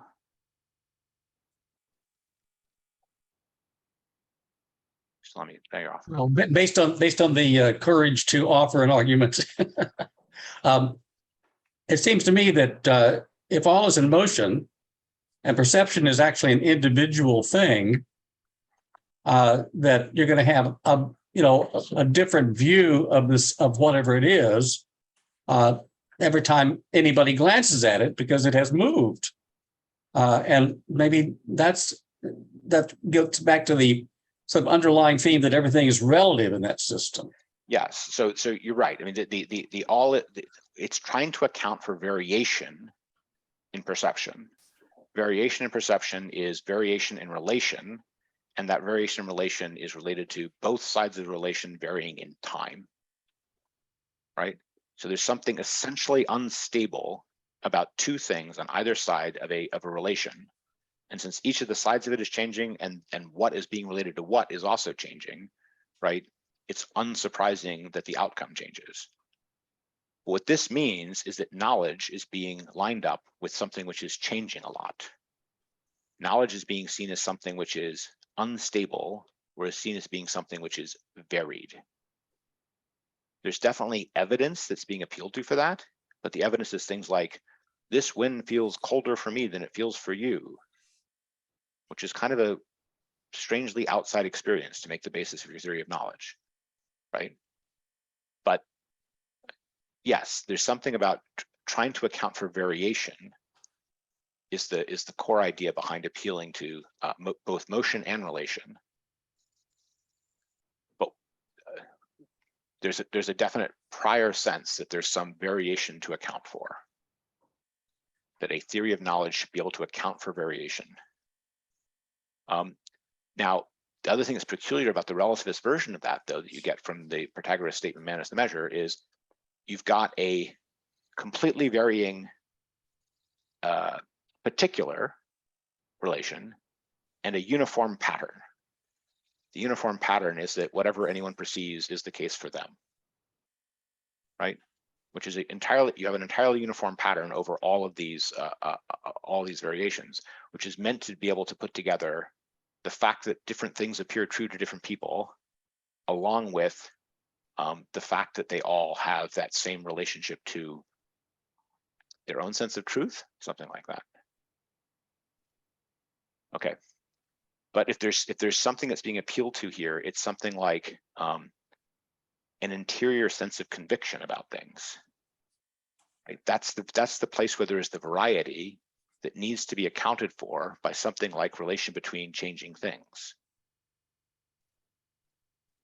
And that's not made explicit. That's not explicitly mentioned, that the prime problem for a theory of truth is to explain why it looks different for different people, right?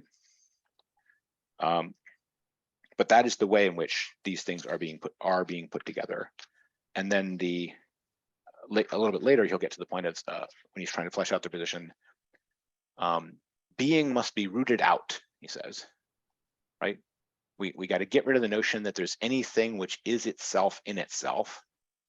Everything is always a relation of one thing to another and a changing one. Okay, so that's kind of the underlying thought, is that what you actually get is ARBs, and the ARBs have unstable things on both sides of them. You never just get an A. Okay, so this is, why is this there's an epistemological component of this thought, which is that truths are something understood about something external by something internal. There's something that relates a mind to a thing. They have an inside and an outside. They have a percept and a perception, right? And he a little bit farther on will go into how things are produced in these infinite pairs. There's always an acted upon and an acting upon that are a perceived and a perceiving. So they're coming in these naturally conjoined pairs. Okay. I think that that's the first level of this. And this is like the classic of ancient relativism. This is what relativism was among the sophists in Greece. And Protagoras is the person who's most famous for bringing in this epistemological or subject pole of that. Heraclitus gives you all his flux, and he'll say that there's a harmony or not between the things which are in flux, and there's a war between them or something like that. But he's not primarily bringing in the perceiver. That's Protagoras' specific move, is to bring in the perceiver-perceived distinction into this flux world. Okay. Questions about any of that before we go on to some of the other details?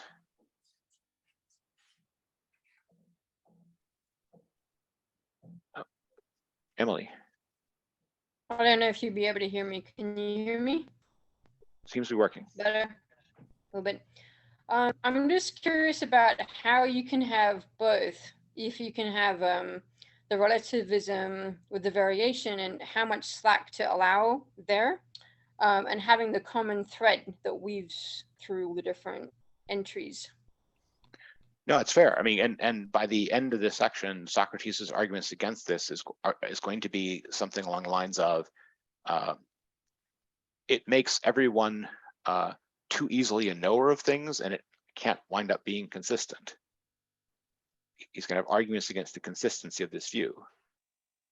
So that's exactly of, can one thing be weaved through all of this? He's saying, no, you can't actually weave one thing through all this. This is a view that may look like it has evidence in each particular case, but you can't make it consistent. That's going to be his fundamental objection to this position. Now, maybe we can't make everything consistent, but that's still his objection to it. We'll get to some of his other ones. He has a question of how much ability to know truth Protagoras is ascribing to himself and to the others he's describing in this theory, and whether or not those claims are consistent. But that'll take us a little bit farther down the road. There's two other things, though, I want to mention here that are just part of this flux position. One is Socrates mentions in passing another group of people he doesn't call as sophisticated. He calls them very crude people. This is on page 36 in our edition, end of 155E.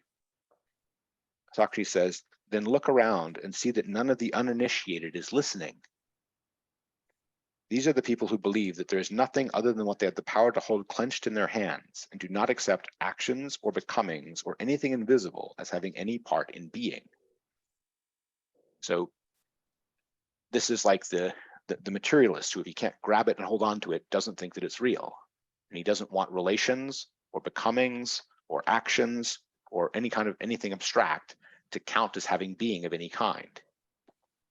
And Theatetus says, you're talking about rigid and repellent people. Socrates says at the very height of unrefinement.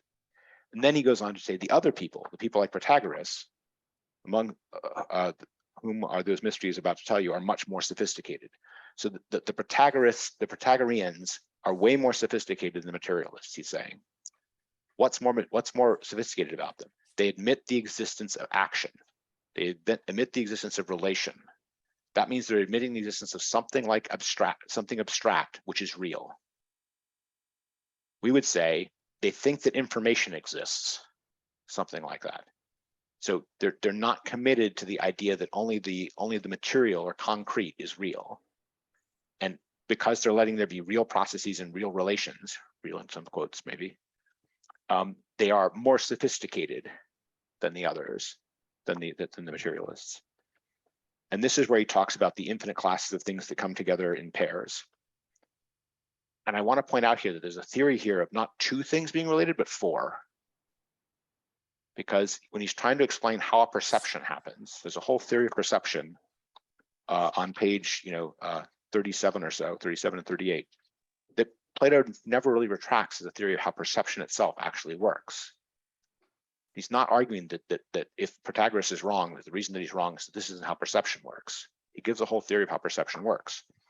And the claim is that two things can come together in a relation And when in that relation, they're close enough to become related to each other in the manner like, in one manner or another, the manner of sight, for example, then out of nothing springs into existence the perceived on one side and the perceiving on the other.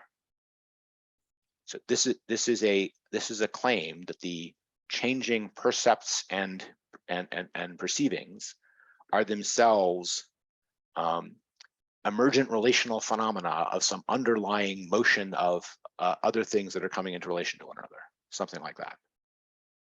So it's not just the thing that you perceive in your perception that are coming into relation. There's something on your side that's below the level of your perceiving, and there's something on the perceived side that's below the level of the perceived thing, that are themselves coming into some relationship, some real or underlying relationship, we would say, that the perception event then is constructed upon, and it's constructed upon as a relation. We would say the perception event subsists in that underlying. This is basically the theory of primary and secondary qualities that you get in someone like Descartes, right? Of the percepts being qualities that are based upon some underlying background of just the something like the matter in motion. But this is coming out in the where he says things like the thing doesn't become white, right? It becomes a white thing. Doesn't become whiteness, but a white thing. He's trying to distinguish between the thing becoming an essence and the thing having the essence as something subscribable to it. So if we look particularly on 156D, right? But as we're saying, all these things are in motion with the speed and the slowness of their motion. As much as is slow holds its motion in the same region and against the things that approach it. And so in this way, it generates. But the things generated in this way are faster, for they are borne away, and in being borne away, they have the motion that is naturally theirs.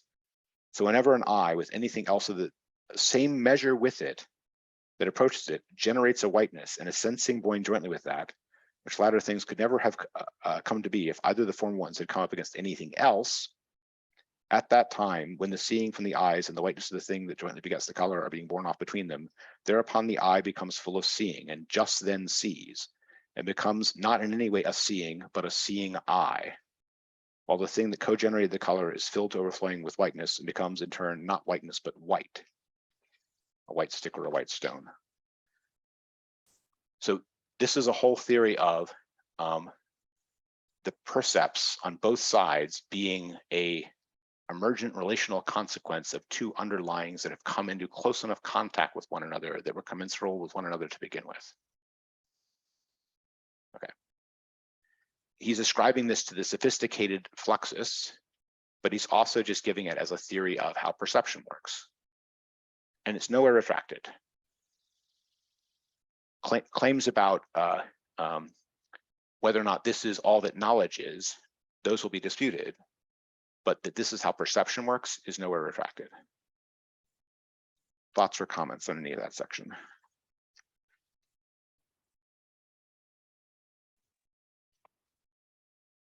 That sounds a little bit like the Husserl intuition idea.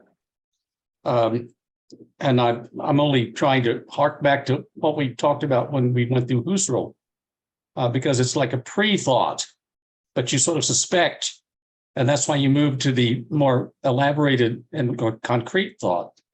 Am I just babbling? Not completely, but I mean, there is some relation there because Husserl is also interested in how something like the consciousness stuff works as a phenomena.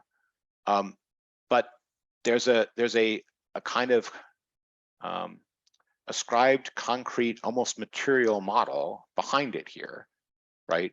That isn't the perceived things. He's saying that something on your side and something on the side of the thing you're perceiving get close enough to each other, moving slow enough in a way of two things on both sides of it are commensurable with one another, that a perception can happen. And the idea that for a perception to happen, you would have to have something like a closeness and slowness of two commensurable things that were previously there, neither of which was a perception or a perceptible beforehand. that's a radically different notion than just thinking of these things as, you know, the object that I perceive is just a thing. There's a whole depth here of something that's underneath the appearances. There's a machinery behind the appearances, which is the typical Platonic thing. Typical that we talk about is there's a real machinery behind the world, something like that. And that real machinery behind the world is of these. Here it's a fluxist one. It's of something like objects in motion with commensurabilities or incommensurabilities with each other, moving fast or slow, that generate by proximity. It's a pretty sophisticated theory, honestly. Comments on any of that?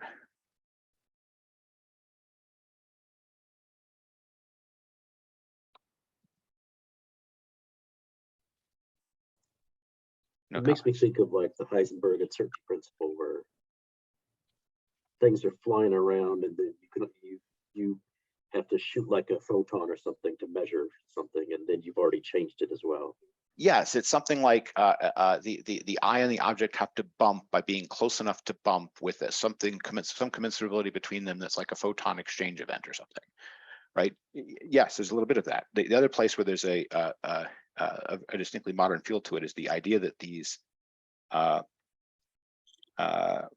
their intercourse rubbing against each other, their offspring, infinite in multitude, but twins, are perceived and also perceiving, that always fall out, conjoined and generated with what is perceived. The fact that these things have to come in pairs, that each thing is only a half of the thing, and that if you don't have the if you don't have the percept and the perception, you don't have a thing yet. That the event itself is relational and it's made of these two halves, is like, you know, to speak physics, it's a bra and a ket that you have to put together to get an event, right? It's halves of events, and the perceptions are only one half of the side of events. And so isn't this similar to what was going on in the cave, that you have an immediate perception of something, but then you're going to put it in some context of the forms you're familiar with? So you perceive a tree, but you perceive the tree because you already know what a tree is. So those two are, you know, the thing. I get what you're saying, but I'm asking, how would you already know what a tree is? Oh, this well, view? from Plato, because I mean, in this view, this isn't necessarily just, right. Yeah, I'm just saying it's similar, that there's two levels. there's two levels. I agree with you. The two levels part is actually absolutely commensurate with what you get in the allegory of the cave. Absolutely, right? There's a level of the appearances, and there's a level underlying it, which is generating the appearances. And the appearances are thought of as being relationally generated by the underlying. That's absolutely compatible with the whole cave picture. But it doesn't need here to have anything about eternal idea things involved in that. No. Right? That notion of the underlying thing is there even in his interpretation of a previous Fluxus philosophy, as soon as it has a perceptual component, like Protagoras has, but Heraclitus didn't. You can say that Protagoras is phenomenologist enough that he needs both levels, right? Whereas Heraclitus wasn't necessarily so. But even if Protagoras isn't going to agree with him at all about ideas, they're still going to both agree on this levels business.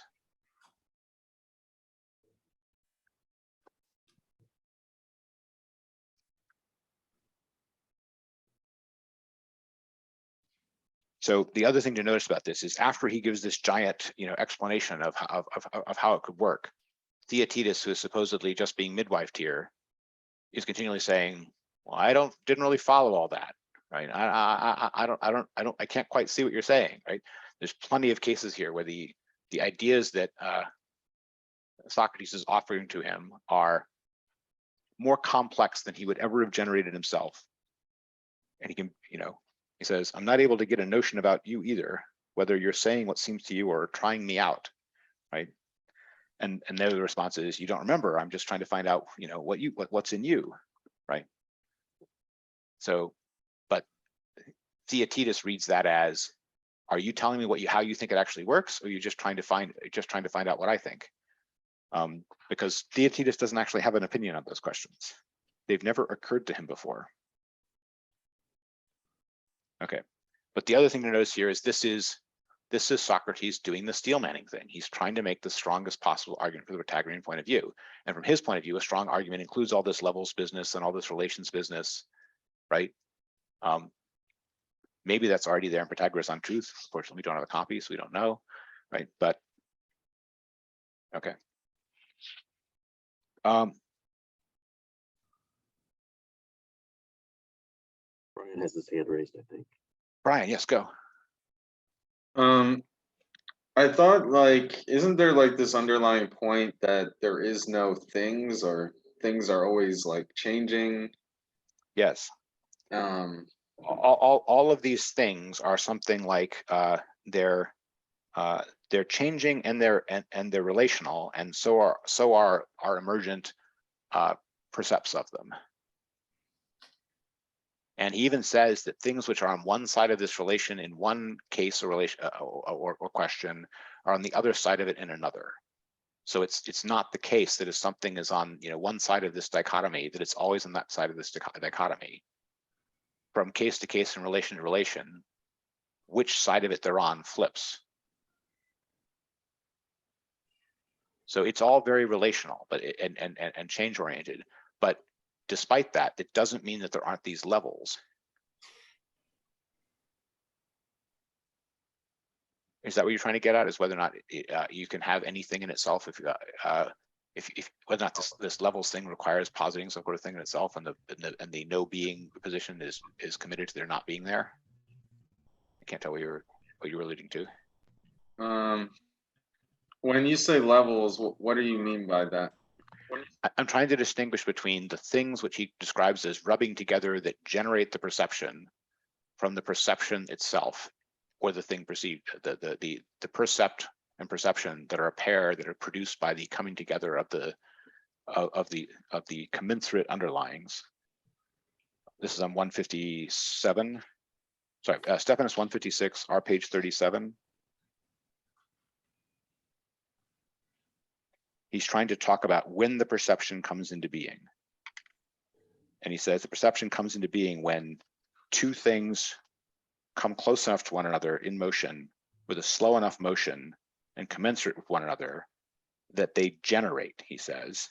They rub together and generate. And that's what produces the whiteness seen in the thing and the seeing eye. Does that make sense? Two things are rubbing against each other. Is that? Yes, but the point is those two things are not the white thing and the eye. Okay. The whiteness and the white thing and the seeing and the eye are both generated by two underlyings that are close enough, commensurable, and rub each other. That's interesting. Yeah, Yes. I didn't really get that when I was reading it. Yeah, it's subtle. I mean, it's quite a sophisticated theory. Sorry, Ryan. Yeah. Ryan first. Would that result then in almost an infinite loop of being? Because if nothing is something in itself, for something to be perceiving and something to be perceived, each of those sides of the equation, wouldn't they themselves have to be part of another, I guess, level of interaction that creates their being so they can generate another being? If that makes I understand what you're sense. saying. I understand what you're saying, and you could imagine having an infinite regressive levels here, but he doesn't present it that way. He presents the percept level as being a final and last built upon a previous just in motion underlying, and he's even claiming that these people are the way more sophisticated than the crude materialists because they admit that change relation things are real, right? So the change relation things of these two things getting close enough and slow enough and commensurable enough to rub together and generate he's presenting that as just being on one level. He's not saying there's 16 levels of generation underneath them. And he's especially not saying there's any level of perception in any of that generation. The perception level is just the top. Right. I'm just having trouble understanding how, without how anything, because he basically, my understanding was the argument is that there's nothing exists in and of itself. It's correct that the claim is that nothing exists in itself, but that's not because nothing exists. It's because everything exists in relation. Everything is existing in motion and relation, and nothing is stably unified by itself. So saying that nothing is stably unified by itself doesn't mean that nothing exists. It means that everything that exists is already in a relation. Everything has a two-ness to it, not a one. Okay, so nothing could, so I guess conceivably nothing could exit a relation without simultaneously entering into a relation with something else. Does that make sense? It does. He doesn't bring it up, but yes, that would follow. If everything is in a relation, it means you can't have monopoles, so to speak. And it might be that if something was in no relation, it would just not be part of this system entirely. Because that was kind of what I was getting, I guess, is that if there's no relation, then there's no being. Like it just, it's void or doesn't exist, or however you want to say it. In his terminology, though, yes, there's some sense in which being is being ascribed to all these things, but the Fluxists want to say what there actually is for all these things is becoming, right? But Pete. Yeah, so let me see if I'm trying to understand the whiteness part. Yes. So there's something in front of me, and it has some white properties, and my eye has a way of perceiving whiteness. And so when they come together, I see a white thing in front of me. The claim is that the white thing and the seeing eye are a joined pair. You can't have one without the other. And that the white thing and the seeing eye previously weren't a white thing. They were just a thing that wasn't yet white, and an eye that didn't yet see. So the seeingness of the eye and the whiteness of the thing are born together in a pair. What they're born from or subsist on is a relation between two underlying things that just were close enough, moving slow enough, and commensurate enough that they generated that pair. All right, and so relating this back to Protagoras, the man is the measure of all things.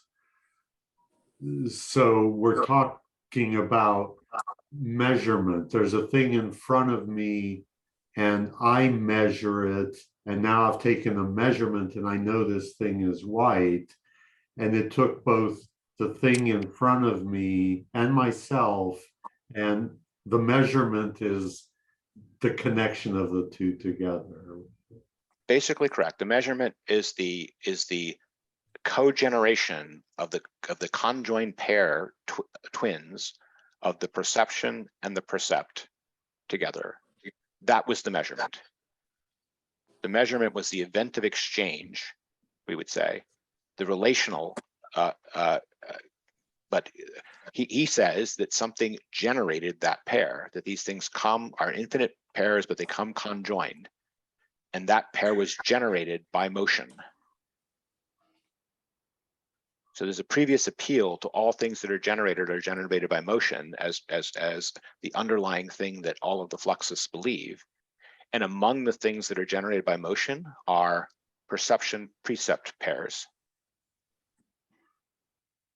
Right, and here motion could be a different word for time. So these things are generated, when they're generated simultaneously, then you have a perception. So, I mean, what he says is there are two forms of motions, each infinite multitude, the one having the power to act and the other the power to be acted upon. So the underlying thing below the percept and the perception is power to act, power to be acted upon as two different infinite species of motion. So it's a power of action, power of passive or being acted upon. Both of them are powers, but they're classes of motions that have those powers that are discussed as the underlyings that the level of the perception and the percept are generated by. It's not saying that those things are the perception generates those things, not at all. The perception is itself a generated phenomena, and that conjoined twin generated phenomena is generated by an underlying power to act and power to be acted upon, which are infinite subsets of motion. Yeah, I guess I'm trying to relate this to kinesis and energeia and Yes, Aristotle's terms for, well, anything is headed towards its end and is in Yes. motion. yes, there's no entelechy, there's no end here. There is the motion and there is the dynamis, right? So there's the dynamis of the power of acting and being acted upon. When we get to the sophist, the Parmenidean Stranger will say the one thing that all these different people would agree on counts as being is some power to act or be acted upon. And that kind of harps back to this understanding of the Fluxus staff about what counts as being. There's a power to act or a power to be acted upon that's like this dynamis underlying for this layer which is below the percepts. I mean, this seems to be Plato's reconstruction of his Steelman version of the Fluxus position, right? It's not clear it's his position. It's not clear it's what Pythagoras wrote in On Truth, but it's Plato's reconstruction of the Steelman version of the Fluxus position. Does that make sense? I'm not sure what you mean by the Steelman version. I mean, he's trying to make it he's trying to make as strong an argument for him as he can. He's not trying to make a version of it he can easily knock over for its inconsistency or find a verbal fault in. He's trying to make as coherent a system for it as he can.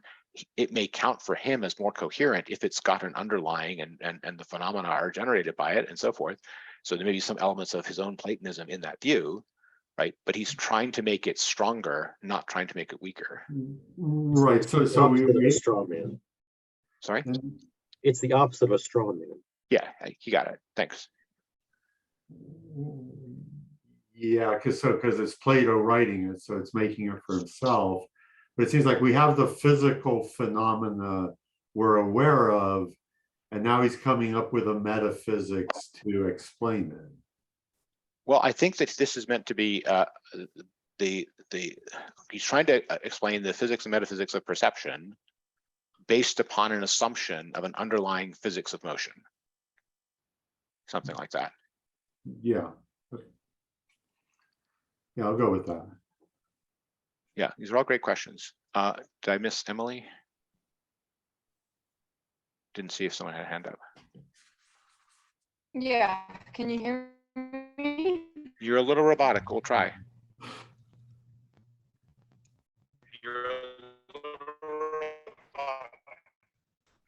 Nope, you got a Okay. lot of delay now. Sorry.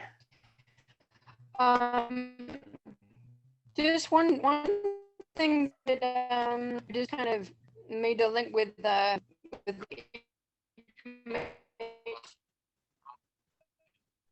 oh no, can you hear me now?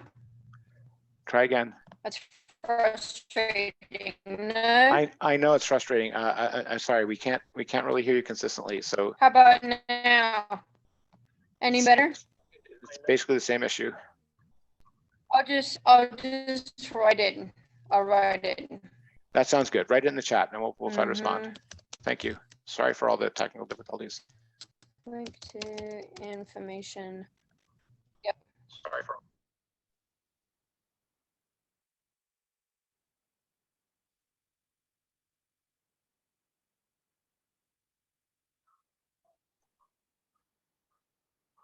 Sorry, I didn't see something from Emily.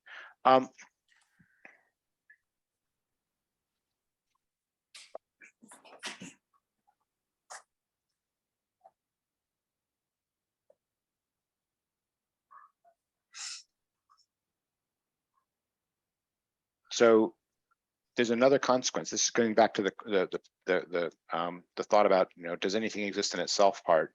This is at the end of 157 B and C, where he says that being must be rooted out. Got some feedback. Who's got an open mic?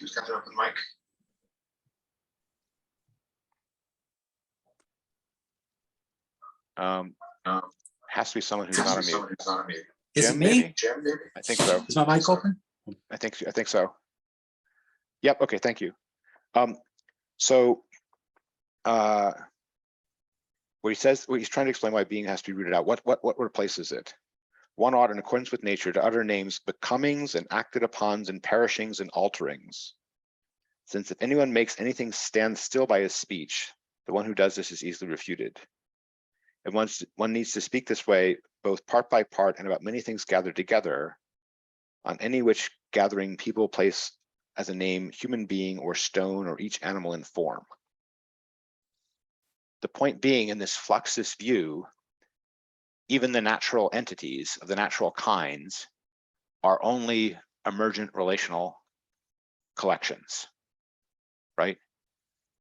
They're not, in a sense, real entities. They're only collections of relational events.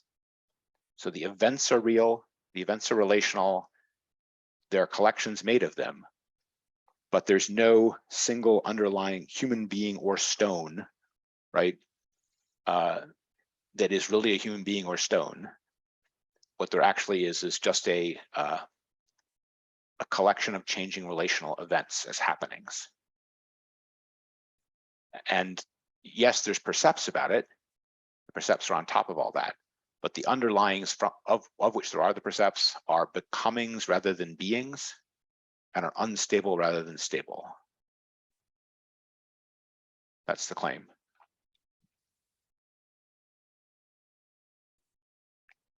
All right. So is this just statement of the position of the fluxus as reconstructed by Plato clear to people, or are there still questions about what its content is supposed to be? I think people are having enough technical difficulties. There may be questions, but people can ask them. But one last chance. Then I'm going to go on to the next question, because the next question is Emily, at psych tangent. Inferencing processing concept. Yes. Level of precepts, the point at which something can fit in a preceding box. Yes.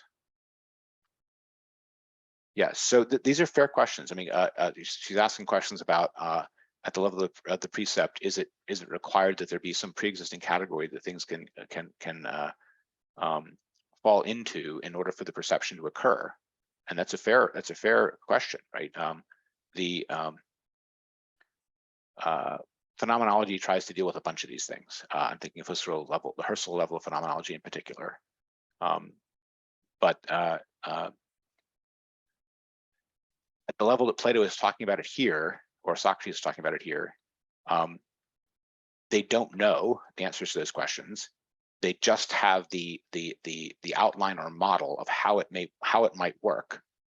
And the claim is that that all these other aspects of the case that are otherwise complicated questions of epistemology or difficult questions about how illusion arises or anything like it in the first place, that all of those are explained or passed more easily with this picture than with another picture, something like that. So, but they don't have a full theory of the way in which the internal machinery of the mind works such that it couples to different pieces or other of this. That's not there yet. Nothing like that is there yet.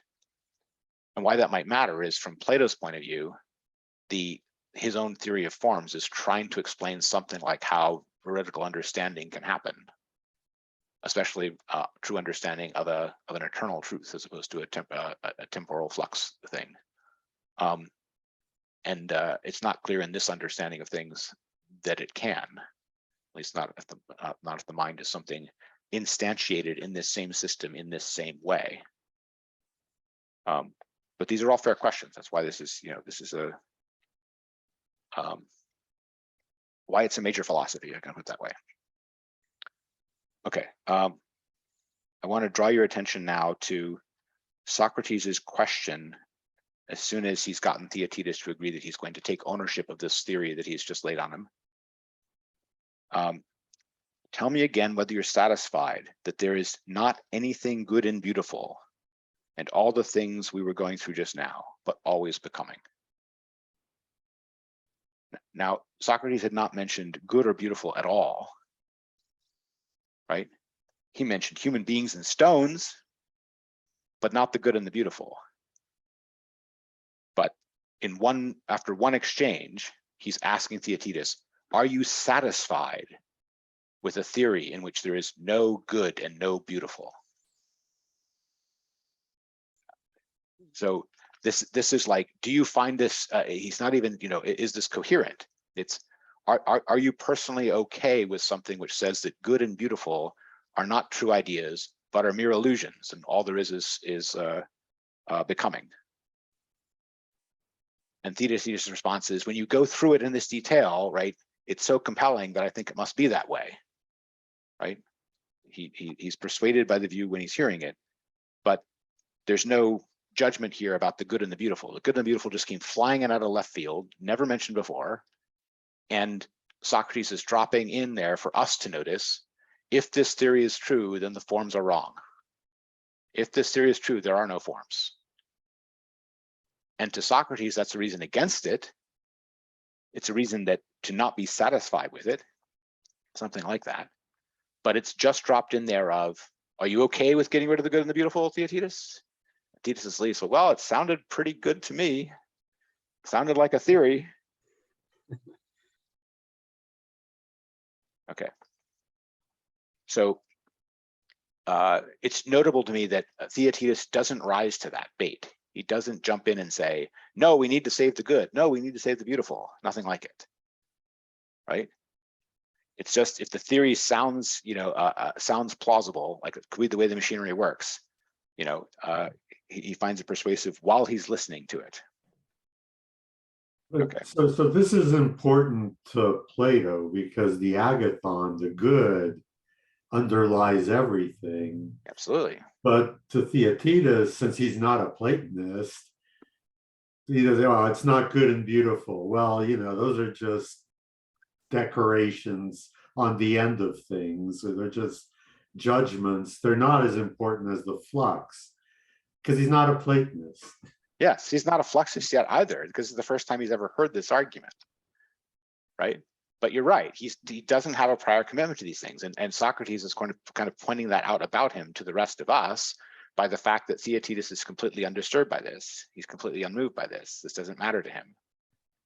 Now, the other place where the good is going to keep coming back over and over again in this dialogue is as a criteria of truth and the question of the advantageous and what it means about knowledge and whether or not knowledge is something which everyone can have.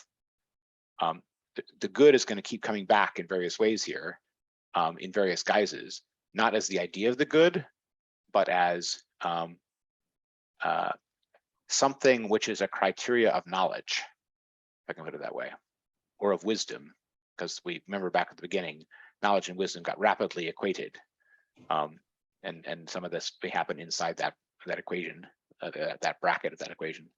But when we get to Socrates' objections to this whole Protagorean picture, one of the objections is going to be, well, what appears true to someone may be true to them if you're talking about, how hot or cold they feel, or the pleasure they feel, or what they think of as just or beautiful even, but not what they consider advantageous, is going to be the claim. And the whole city could agree that X is advantageous, but it won't make it so. So there's this notion that there's something about good and advantage that depends upon something like foresight and true calculation and knowledge in some stronger sense that is not just a percept. It's not just even an opinion. It's got to be anchored in the way the future unfolds in a way which is different from the way percepts are anchored in the evidence or the past. So that's the place where this goodness business is going to come back. But on beauty, a lot will be conceded to the Protagorean position. Okay. What's the next set of objections he brings in? The next set of objections that Socrates brings in. So he gave them the bait of, are you okay with abolishing the good and the beautiful? And he's like, well, it sounds pretty good to me. And then he says, what about sleep, disease, and madness? Where did those come flying out of? These are reasons why someone wants to believe that there's such a thing as false knowledge or lack of knowledge, believing something that is false, because they distinguish between sleeping and waking, and they don't think that their ideas when they're asleep are true, when they're awake, at least. They distinguish between insane and sane. They don't think the ideas of insane people are true. And they distinguish between how they feel or what they think when they're diseased and when they're healthy.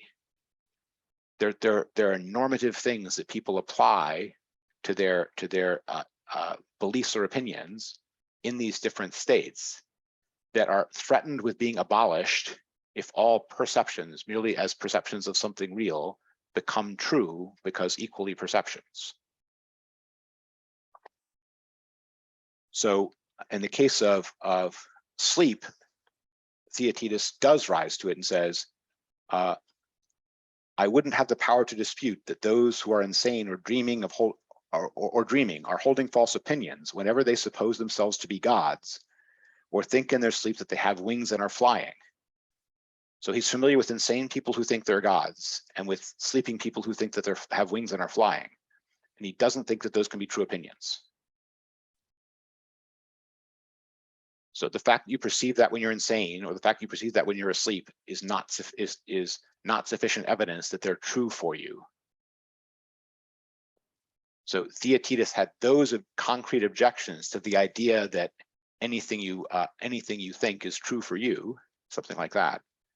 He had that objection. He didn't have an objection like that to abolishing the idea of the good or the beautiful, right? But tell him that someone who is so insane he thinks he's a god, that his opinions are as true as anyone else's. At that he balks.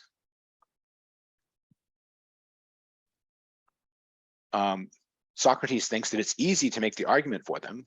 The argument for them is, you can't tell if you're asleep now, right? So that he has the Pythagoreans, Protagoreans push back against this notion that you can tell that when you're asleep, you have false opinions, by saying you don't know that you're not asleep now, right? And he manages to get Theaetetus to agree that it would be ridiculous to judge these things by the amount of time that you're in one state or the other. And he also gets him to agree that people think the things that they think at the time when they think them just as strongly in those other states as they do when they're healthy, sane, and awake.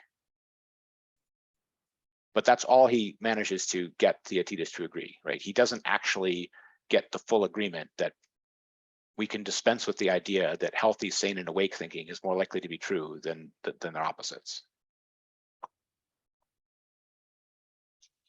Okay. Anyone have any thoughts or comments on this? The arguments from Sleep and Insanity? So I would assume like the argument would be that in terms of that flux thing of the perception and perceptor, that when you're dreaming or you're insane, those two aren't lining up correctly. Partly, except that there's no notion of correctly here. Right, They're it's just perceiving. They're just lining there's up. There's always two layers when you're perceiving, even if you're perceiving in your sleep. Yes, and the point is the perception is generated even in your sleep, and the perception that was generated was generated the same way waking perception was, by the collision of two things that came close in a relation and generated that perception.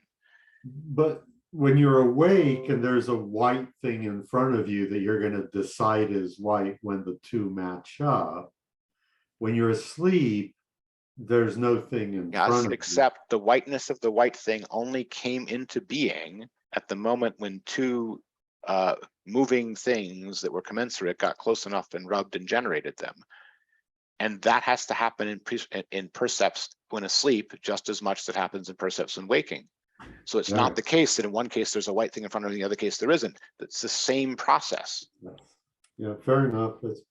But it seems Yeah. like it's metaphysics to me. Well, this is the point. The sameness of the process implies no ability to discriminate between the trustworthiness of the outcome. Yeah. Joe? Seems to me that memory has to play a gigantic role in the dreaming process, because if you're, first off, you're lying there asleep, so things are originating inside your brain. I would think that memory has to be the origin for many of those internals, including the whiteness perception, because now your memory has both sides of it. Doesn't it? So we'll get a little bit later to understanding where something like common perception or intellectual perception happens, and the fact that the organs of sense are only means through which the mind perceives, something like that. So in that sense, yes, in some sense, there's something which is like the mind level, which is doing the full perception.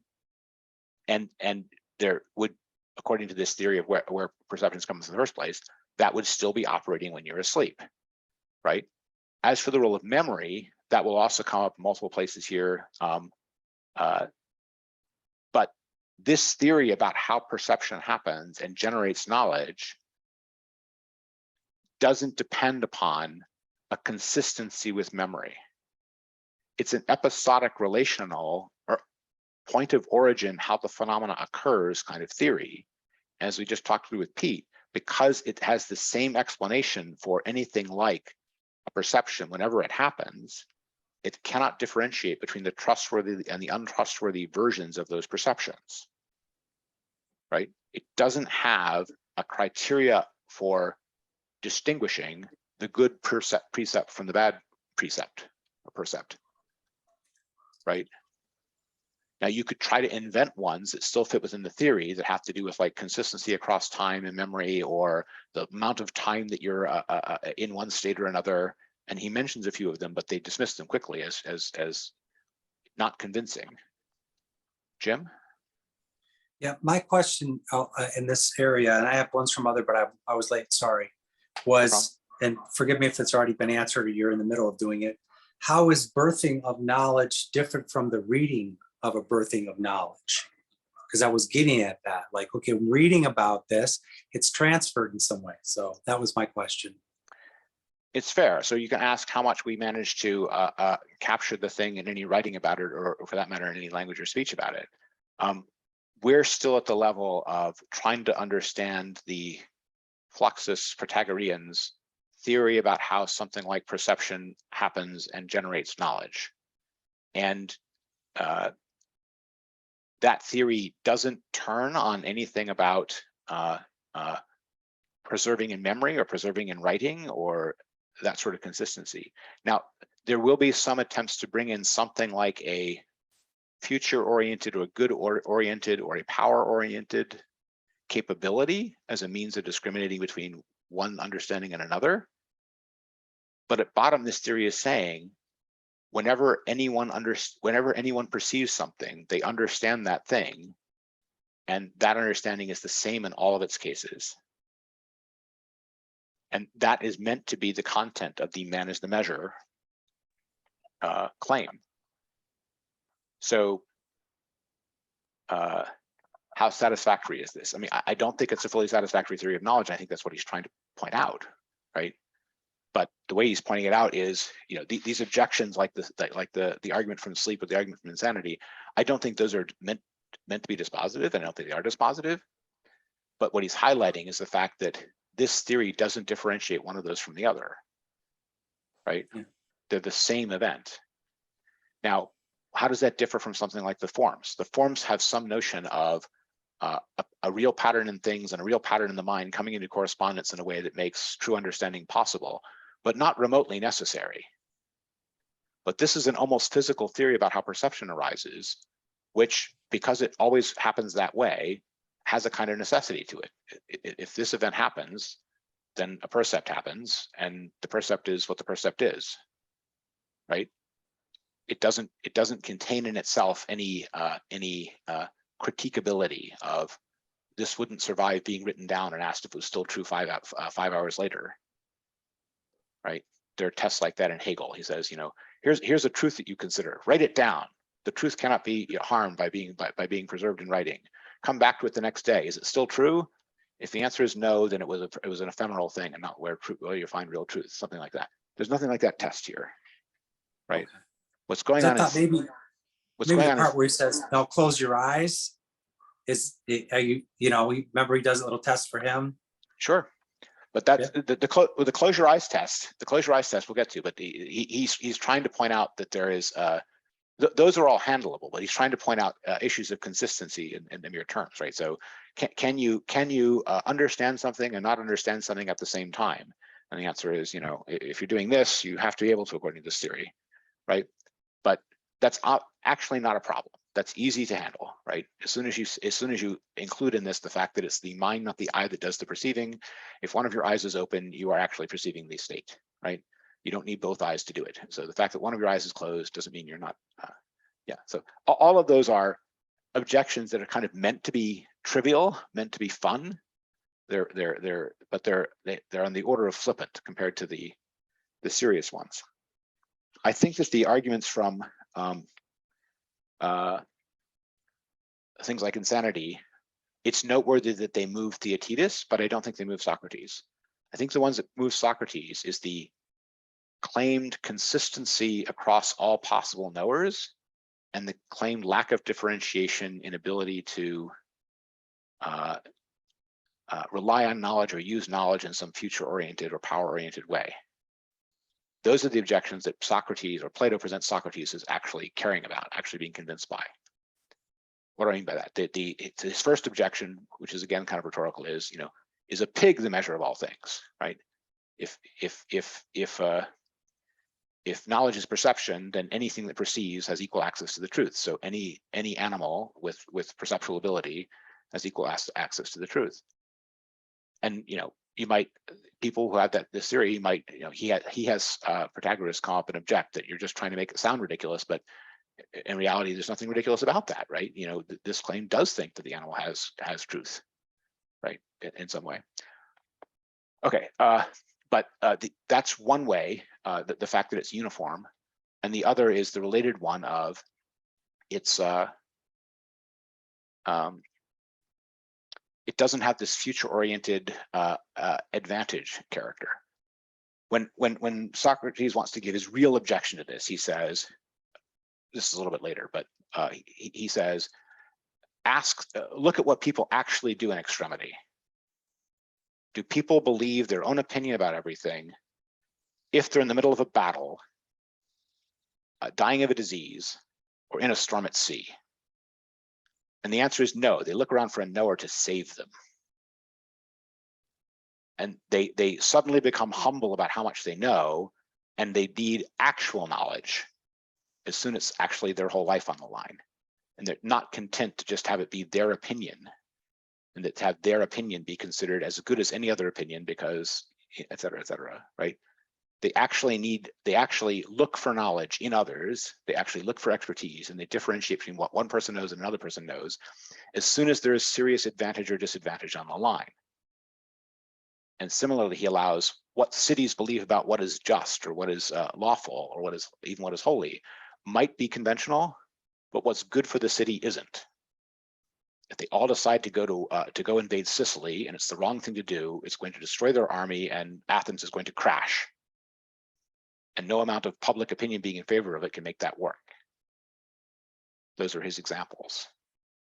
So all of them is trying to point out that real knowledge has this future-oriented character, an advantage character that mere opinion doesn't. Because there's a way in which this man in the measure business or this relativism business is valorizing everyone's opinion equally. And his point is, people themselves, when the question of knowledge actually matters to them, don't act that way. They don't just want their own opinion to prevail unless they consider it something conventional or trivial. Just as a practical question. How do you get people you're trying to discuss important philosophical ideas about that you know have huge weight as things will play out in their lives, but treat it as if it's the opposite of what you just stated? So, I mean, at some level, you know, they have to see it for themselves or they have to fall down, right? But, you know, you can't do it for them. I mean, fair question, but you can't do it for them. Emily, you had a question or comment? I don't know if, can you hear me? Sorry, you have to type it again. Am I coming through? Sorry. Okay, I'll type it. Got it. Psychotic theologies, I see. Yeah, I mean, he doesn't distinguish the ideal type of the insane or the asleep are the guy who thinks he's a god or the person who thinks that they have wings and are flying. But they're just examples. They're not meant to be sharp dividing lines. They're just meant to be examples of an opinion that someone can have that everyone else looking at it from the outside wouldn't consider a true opinion, wouldn't consider the same as all other opinions. And when I say anyone looking to the outside, we really mean, you know, Theatetus here, right? Theatetus is our example of an everyman who is not willing to swallow that there's no such thing as a false opinion when he considers someone who thinks he has wings and is flying. Does that help?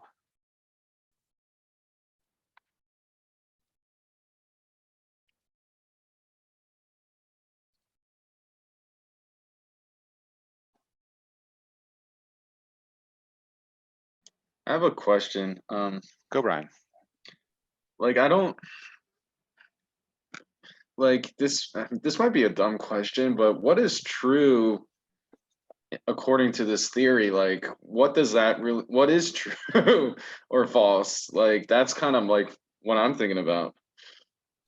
No, it's a good question, and one we will find Heidegger harping on quite a bit when we get back to Heidegger on the essence of truth, and he's going through this dialogue, asking those sorts of questions. But the knowledge is perception thesis that Theaetetus started from was trying to explain how to put it. It wasn't explaining knowledge as being something which is qualified by there's true knowledge and there's false knowledge. False knowledge is kind of not knowledge, but the knowledge is perception doesn't have a ton of room for false knowledge. That's going to be, by the end of the dialogue, kind of the Plato's core objection to it. And maybe Heidegger claims that we're moving from a notion of truth as something like uncoveredness or unveiledness, or being able to be experienced, to something like truth as correctness. And he claims that Plato is part and parcel of bringing about that change in the interpretation of truth. So that might be part and parcel of replacing an understanding of something like truth as experienceable evidence into something like correctness of an opinion. But exactly what truth means is certainly by later philosophers claimed to be in play here, claimed to be in the process of changing.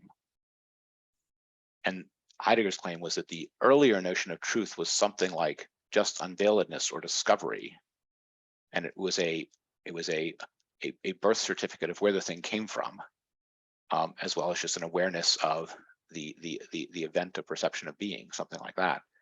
But that certainly by the time of Aristotle, if not already happening here, truth is moving towards something like correctness as a correspondence between states of affairs in the world and maybe even sets of statements about them, or certainly beliefs about them. So is truth a matter of correctness of a description, correctness of a definition, or is truth a matter of experiential discovery or an underlying unveiling of being to man, something like that? That's at stake here. It's moving. Does that help? Yeah, it helps. Yeah, excellent question. Okay, so we are almost to the end of the stuff that I wanted that we are, covering in this, but I want to go through we did a little bit of the first few objections. So I have a question. It's kind of Go, Pete. inspired by Emily's question in the chat.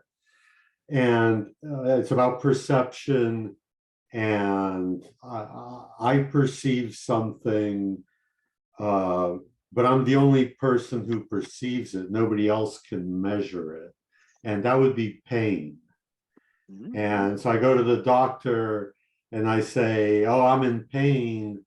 And the doctor does a bunch of measurements and says, your tests show you're completely normal, but I'm perceiving the pain.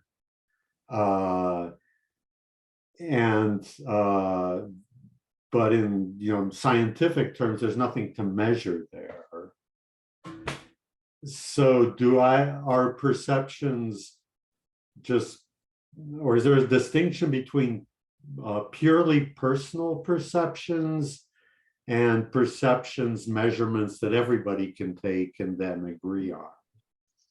Right. So this is a fair question. I mean, when Descartes wants to make a distinction between the primary and the secondary qualities of things, this is on exactly this point. He wants the primary qualities to be the things that you can objectively measure and everybody can agree on, and the secondary qualities of the percepts to be, accidents of those that you can't expect people to agree upon.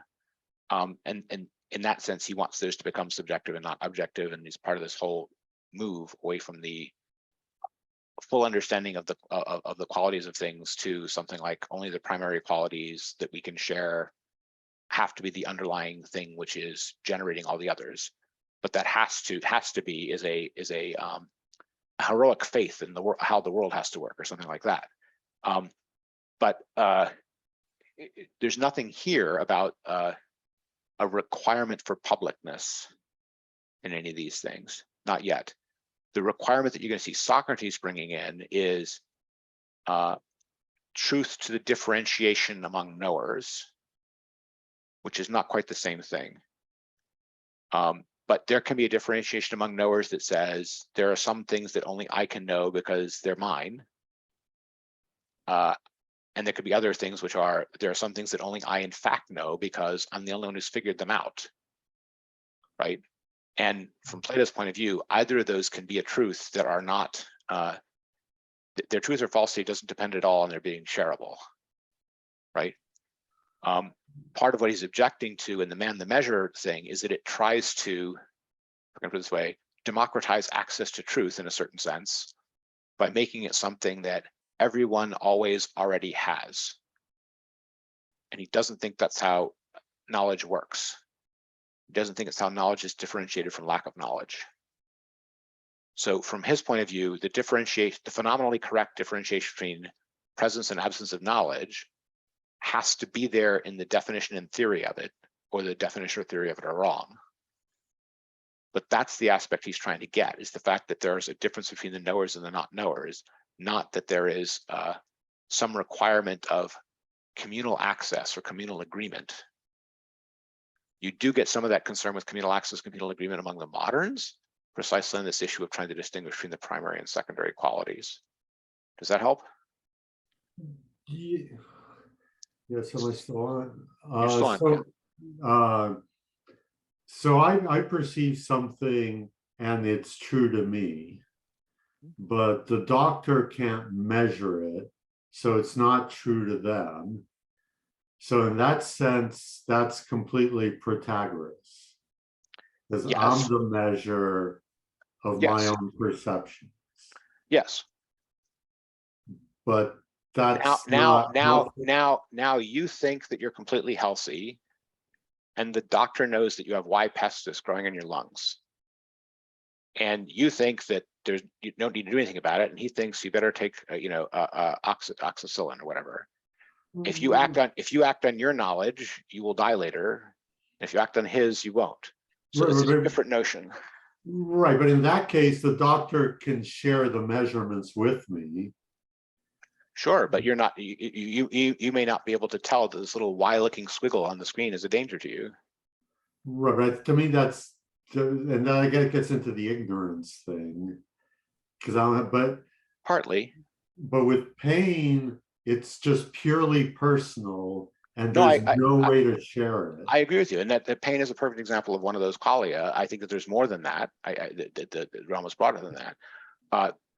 There are places when he's going through his arguments against Protagoras, where he sort of has the flipper ones and he has the more considered ones that he does with Theodorus.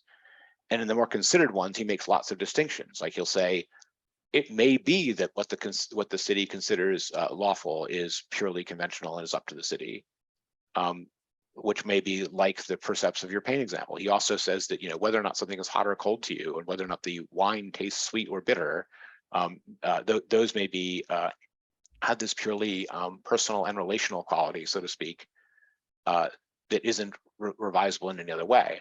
His strong claims for the non-man the measureness of things have to do with questions of advantage.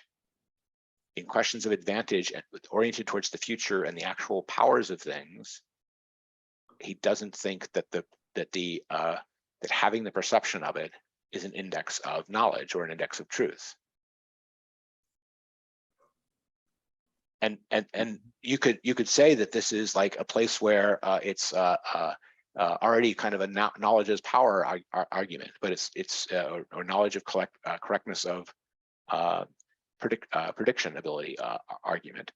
But from the point of view of the argument presented here, what it means for there to be real natures and real powers, and what there is to be knowledge of those things, these are linked, and they're linked to the fact that things about what will happen in the future and questions of advantage are not matters of opinion, and they're not a matter of personal precepts.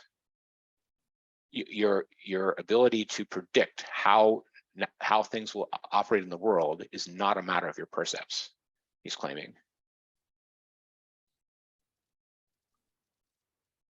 So that's the argument he's making right now at this point. Well, it's actually slightly after the part we were reading. I'm sorry that I've jumped ahead slightly because of the question/objection. It's when he starts talking with Theodorus as the interlocutor, before he gets to the distinction between the sophists and the philosophers.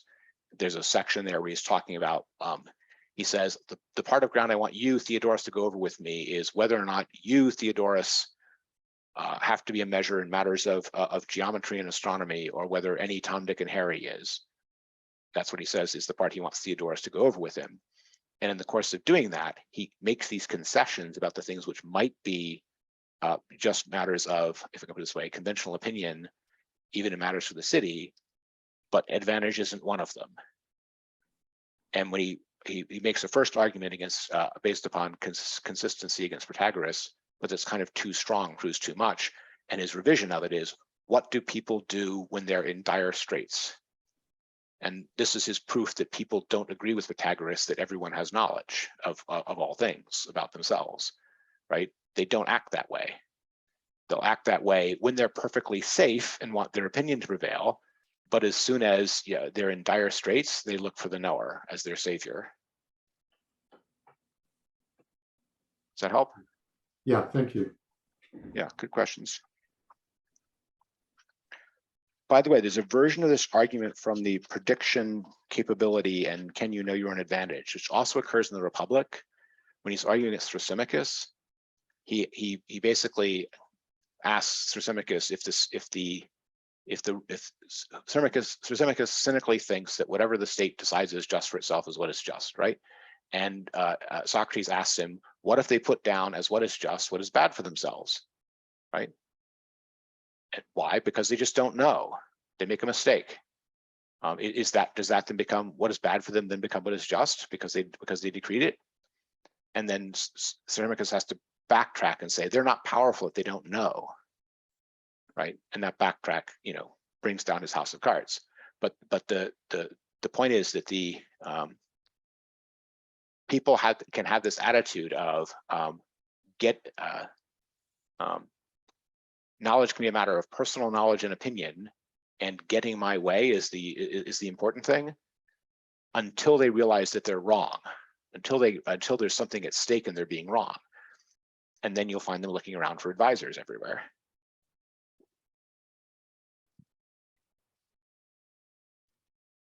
Okay.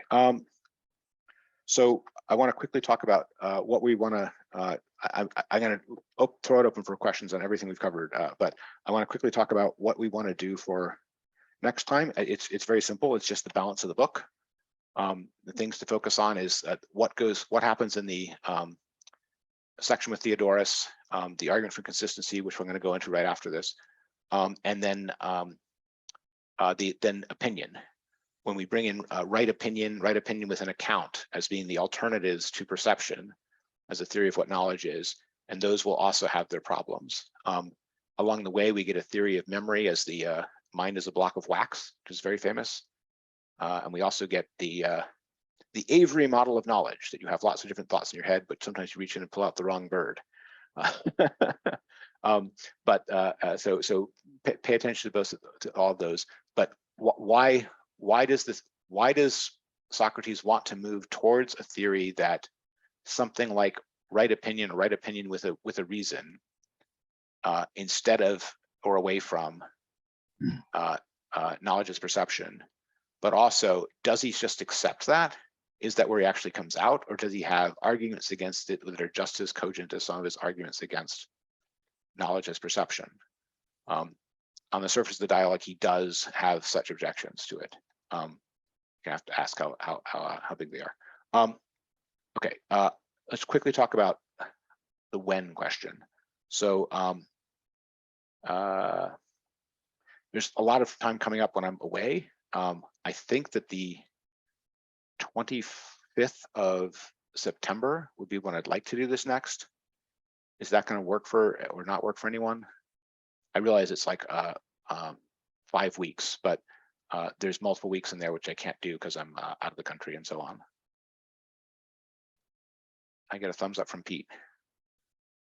Okay, if there's no objection, we're going to aim. Okay, great. So we're going to aim for the 25th balance of the book.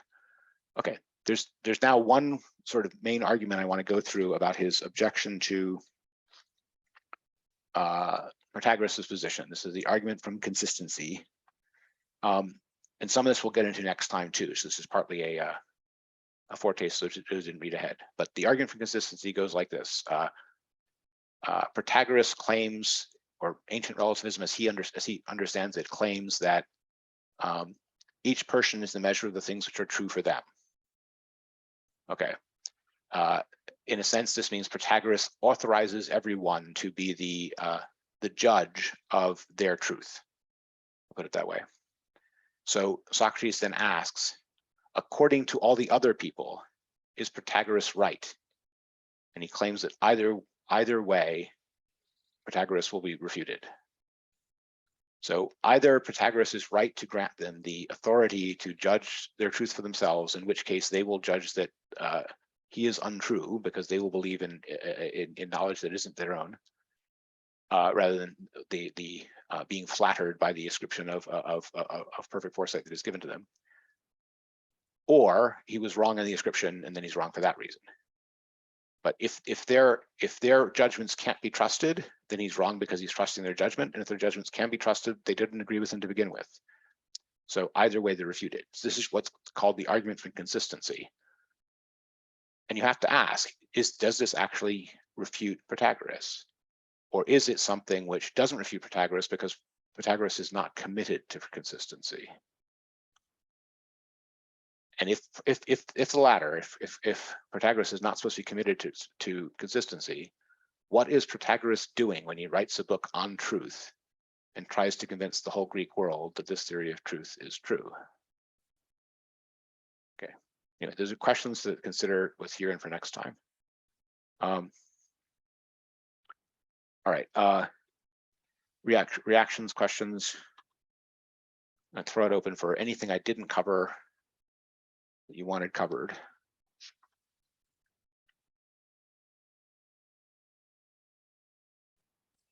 Jim. If you did cover it, I'm sorry. Sure. But I did have one question. I didn't hear since I jumped in, and it is, let me get to the right page. It should be in one. Of course, it's going to be way the hell over 155D. So dear fellow Theodorus appears to have played blah, blah, blah. And then Yes. my question was, basically, does that mean that wonder propagates the becoming? So this is what's going on here is Socrates is complimenting Theatetus when Theatetus says that he is in a state of wonder at the world, at what in the world these things are. To tell you the truth, sometimes when I look at them, I whirl around in the dark. Right? He's confessing that he is at a loss, but he uses the word wonder to describe the situation. And Socrates praises him for this and says that wonder is the source of philosophy. Right? So the claim is that philosophy itself is born of wonder, and that's partly the whirling around. It's the not knowing. It's the wondering. And he doesn't think he. The next thing is Theaetetus doesn't think he understands that yet. But the primary thing going on here is not any engagement with the content of Protagoras' thesis.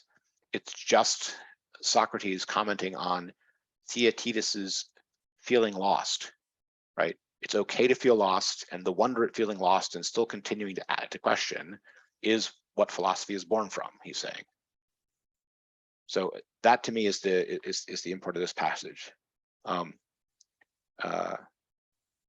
by the way, is wonder. A thaumaturge is someone who works wonders, a wonder worker. But that's the point here is that there is no other source of philosophy than this. It's like the strongest statement you get anywhere in the Platonic dialogues as to what the origin of philosophy is. But And so, Hold on. So I wanted to make sure I understand would that mean then that the state of wonder is a necessary precondition for the becoming? Because eventually the becoming has to occur so that you can be. I'm trying to look at it in stages. There's no doctrine being propagated by Socrates here about a becoming here. The question of relationship between becoming and be that they're talking about is purely the Pythagorean or Fluxus theory. He's not giving his own theory of that here at all. Sorry, you're on mute. Okay, is that okay? Pete?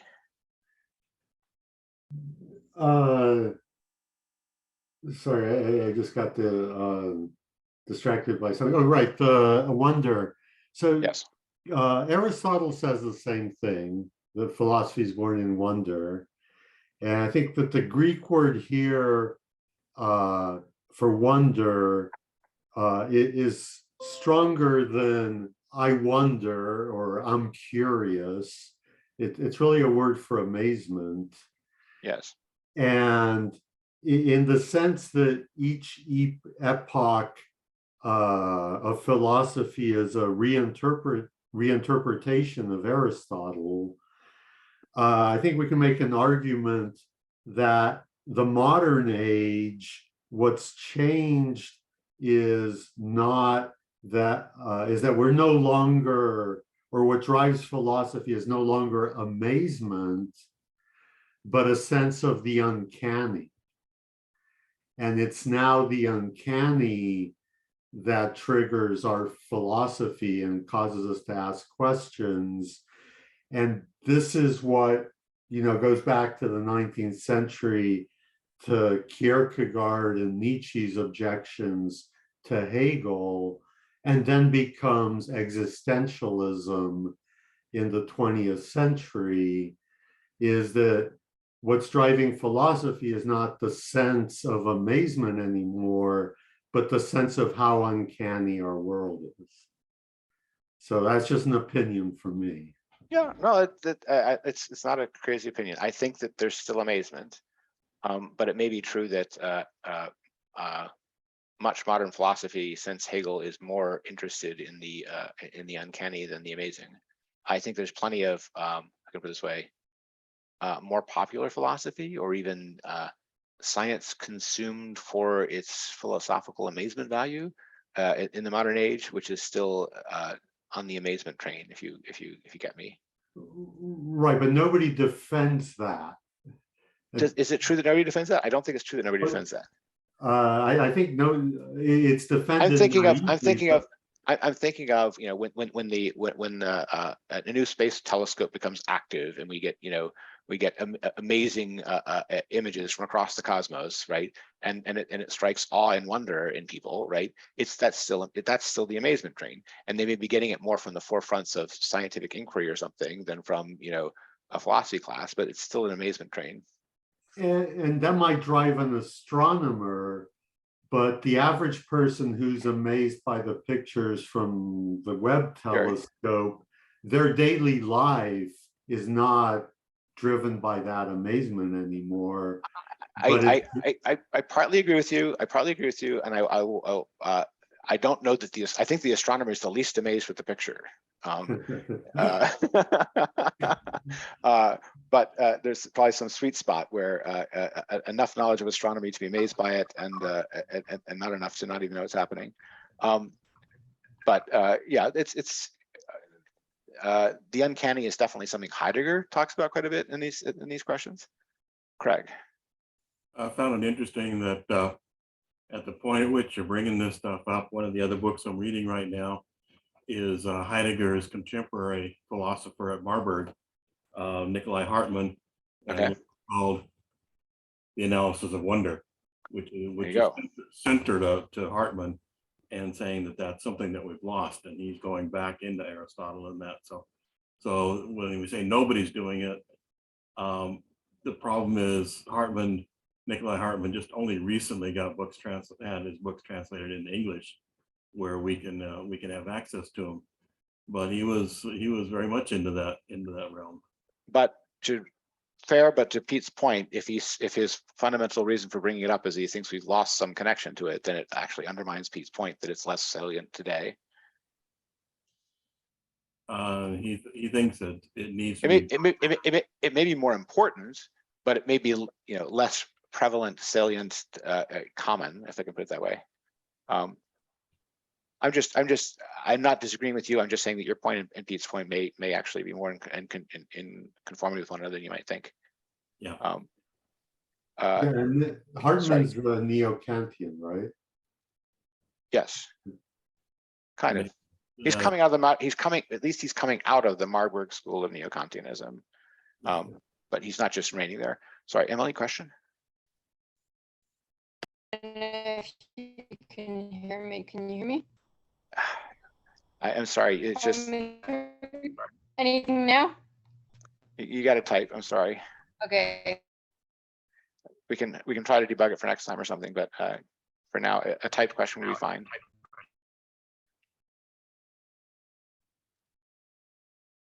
I realize it's frustrating. Sorry. Incidentally, we had the same problem with someone overseas on Zoom a couple of days ago on a meetup I was on. So there may be something in the way in which the connectivity overseas is taking place on Zoom. Well, Jeff asked an interesting question in the chat. He has, what is truth besides insistence and consistency? Yeah, it's fair to ask. I mean, I think this might have been in response to the argument against consistency that Socrates was advancing against what he took to be the Pythagorean position. The point is that if Pythagoras takes his position seriously, he is in fact trying to claim that everyone has their differing perspectival truth, and that's the nature of truth, that it is this multifaceted thing, not a single consistent view. And when that's the claim he's making, telling him he's being inconsistent is like, yes, okay, you understood me, right? It ceases to be a criticism if that's the exact claim he's trying to make, is that truth has a perspectival, faceted, experiential character. If that's his underlying claim, then telling him that his view is not consistent is just, he's going to say, yes, exactly.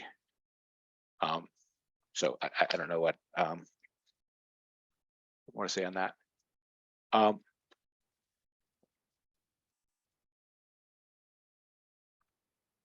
Okay. So far, I've been trying to answer questions, try to expound the stuff that I see in the text. I want to give people a chance to react to some of it. I mean, we aren't all the way to the end yet, and that's sort of the natural place for reactions. But the amount that there is going on in this passage may seem larger to you now than it may have been when you're at the beginning, right, or reading it. I want to get a sense of people's reactions to any of what we've gone over here. Is this more interesting than it was when we started? Is this what you were expecting? Is this what you got out of it the first time? I mean, how useful is the discussion? How much is it adding? Just reactions to how live or interesting any of these questions are for you. Sorry, before you get to Joe, Emily got a question in the chat, so let me take it first. I think mankind has this pressure to know everything, like a capitalist greedy approach. There are still people who are disenchanted with all this and feel compelled to venture into the void to discover depths of acquired knowledge or discover new knowledge. Pressure to know. I don't know if disenchanted is the word I would use. I mean, certainly there's elements of Nietzsche that are disenchanted in a different sense, but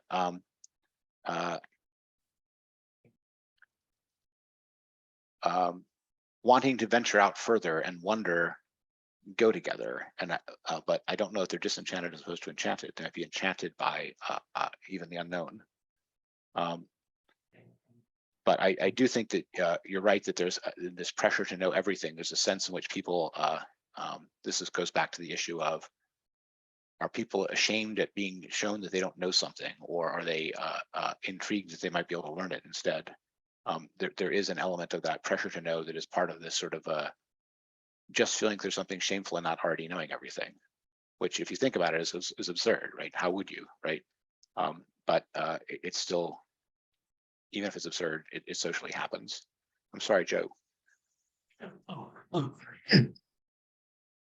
Yeah, it seems to me that I like very much how this discussion has gone into greater and greater granular detail of what's in the Theatetus presentation. Because as I was first reading it, I'm glad that I was following through, but I was missing a whole lot of it because I was reading it, but not really, what shall I say, digesting and partitioning it the way you did in the discussion. So thank you very much. And that's what I enjoy about it. I appreciate the distinctions. I've often been a little bit, I've glancingly known that opinions are opinions and therefore not to be regarded as knowledge. But then you begin to fish into what is scientific knowledge, or down, or basic, what is reality, if that's what supposedly scientific knowledge is supposed to be describing in greater detail than I would otherwise know it. But the issue is, of course, getting to the root of this. I like very much what we're doing. So let me just end there. And you said the 25th, but Jeff demurred. Any further discussion on the date? I think we're definitely going to do the 25th. I think some others said that the 18th would work for them too. I can't do the 18th. I'm going to be flying back from Canada that day, so I just can't. So 25th is what we've agreed on, and I hope people can make it. But fair question. Emily on people need to take ownership for the democracy of access to truth. I can agree with the taking ownership part. Absolutely, and the call to people to wonder and investigate these things more seriously would be wonderful if more people act on it. The thing that I think, and we'll get to some of the discussion of sophists next time, I think that there's an element of Socrates that's diagnosing in some of the sophists like Protagoras, that they are flattering the people that they already have truth because they think that will, be persuasive, and the flattery that one already has something and the call to do the hard work of learning it are not the same thing. So if it's in the taking ownership or the call to, I can heartily agree with Emily's comment. Okay.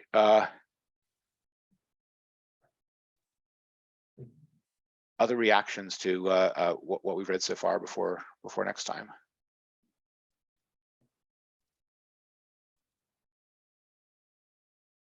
Yes, I'll just say that I get a lot more out of a 3-hour discussion than I got out of a 3 weeks reading it.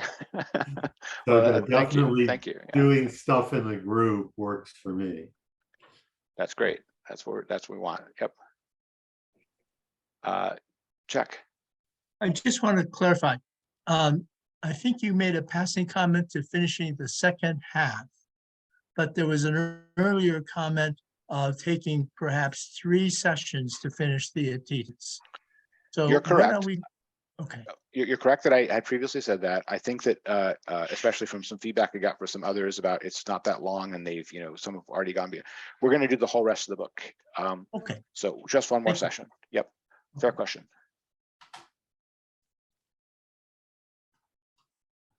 And then back to Heidegger. The plan is that then we go back to reading the second half of this book, which is the part where Heidegger is talking about this and Plato's ideas of truth as revealed by the Theaetetus itself. And that's what the second half of this is about. So we would go back to that after the 25th, but that would be, we'd talk about what the reading would be in sometime at that September 25th meetup, and it would be sometime in October before we're back to this book. Jim? So if we're still open to questions or expanding upon, Absolutely. in 168A, I just thought that was a great way for things to kind of end, where he's saying that the way that you engage with people about ideas, he was making a distinction between being competitive and having a conversation. Mm-hmm. And in reading all that, the note I put was, I guess nobody has conversations anymore then. Well, I think some people do, but I mean, yes, no, there definitely is there is a portrait of investigation or conversation that is really aiming at learning something, that is really aiming at getting at the truth here, as opposed to heuristic or just competitiveness. It's noteworthy that in his actual dialogue to Protagoras,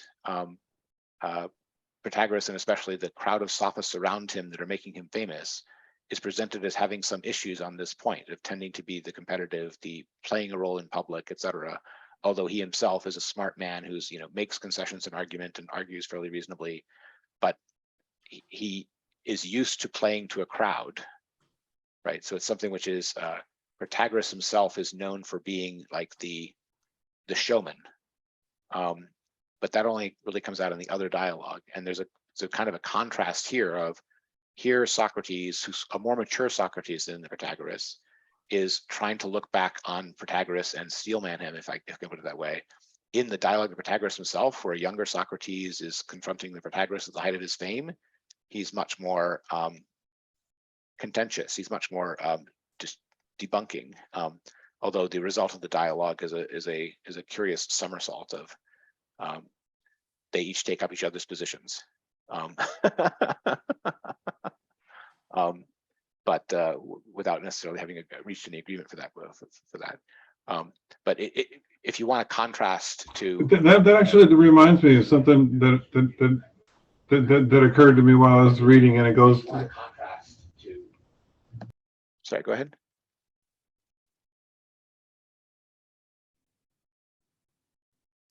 I guess there's still too much delay. It's hard to jump in. So, but yeah, I wondered. I think maybe the reason none of the Socratic dialogues end up with the final answer is because, in a way, they're trying to sell their brand of philosophy. They're rebranding after the pre-Socratics. Does that kind of make sense? That there shouldn't be an answer because they're trying to get everybody on their side, and we, if you think about it, like all the famous bits of literature are the ones that you can argue incessantly about what they mean, right? If they're too clear, then they sort of foreclose the possibility of recruiting more people to their conversation. So I'm going to partly agree. I mean, I think that Plato's work as a whole is meant to be a kind of tapestry that includes instances of people, positions, and arguments that sort of represent the whole galaxy of opinion that he knows about, right? That includes the pre-Socratics, it includes the sophists, It includes people from the political life as opposed to a philosophical life. And he does want there to be a representative of types of characters, types of philosophers, types of positions and arguments. And that is meant to be kind of an open world in the sense that it's meant to be representative. Now, obviously, it's selective. He's picking what he includes. He's picking, what emphasis he puts on it. But I don't think that's just a matter of he wants other people to, write dialogues after him like it to add to that corpus. He does think that there's something that is going to be rounded off or representative about it all. He thinks he can, get the conversation not into a dialogue, but into the group of them all as a whole. And there's something from his point of view that's fairer about all the voices being there than any single didactic thing that's laying down a single line through all of it. Right? That's his real commitment to dialogue form, is that you can present people on both sides of all the arguments, so that all the voices are there. And I think that besides the tapestry effect, the other main reason to do that is just to induce the thinking, that people do the work themselves and they make their own decisions about what they see about these debates. Is that fair?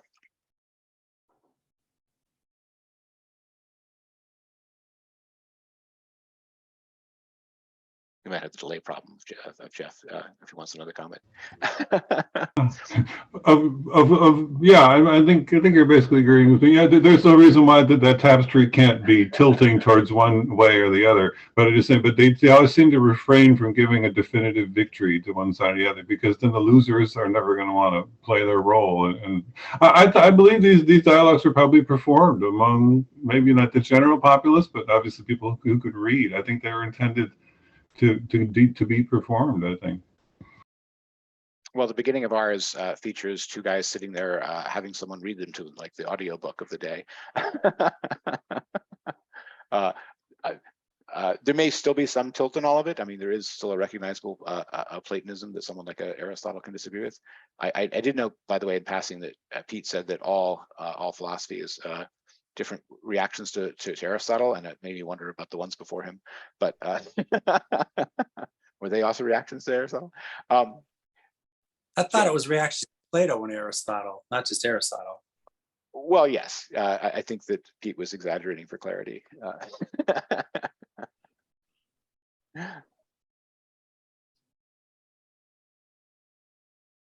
All right, do other people have other comments you want to make for summing up or impressions, or are we good until next time?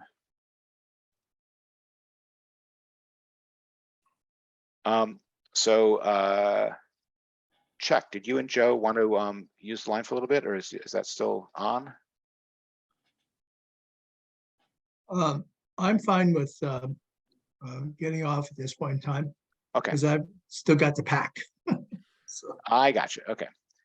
All right. Yeah, Well, I agree. I don't think it would work well to continue here now with Chuck. Fair enough. All right. Great. I'm going to stop recording then. Jim, check your mail. All right. Take care. Thanks, everyone. Bye.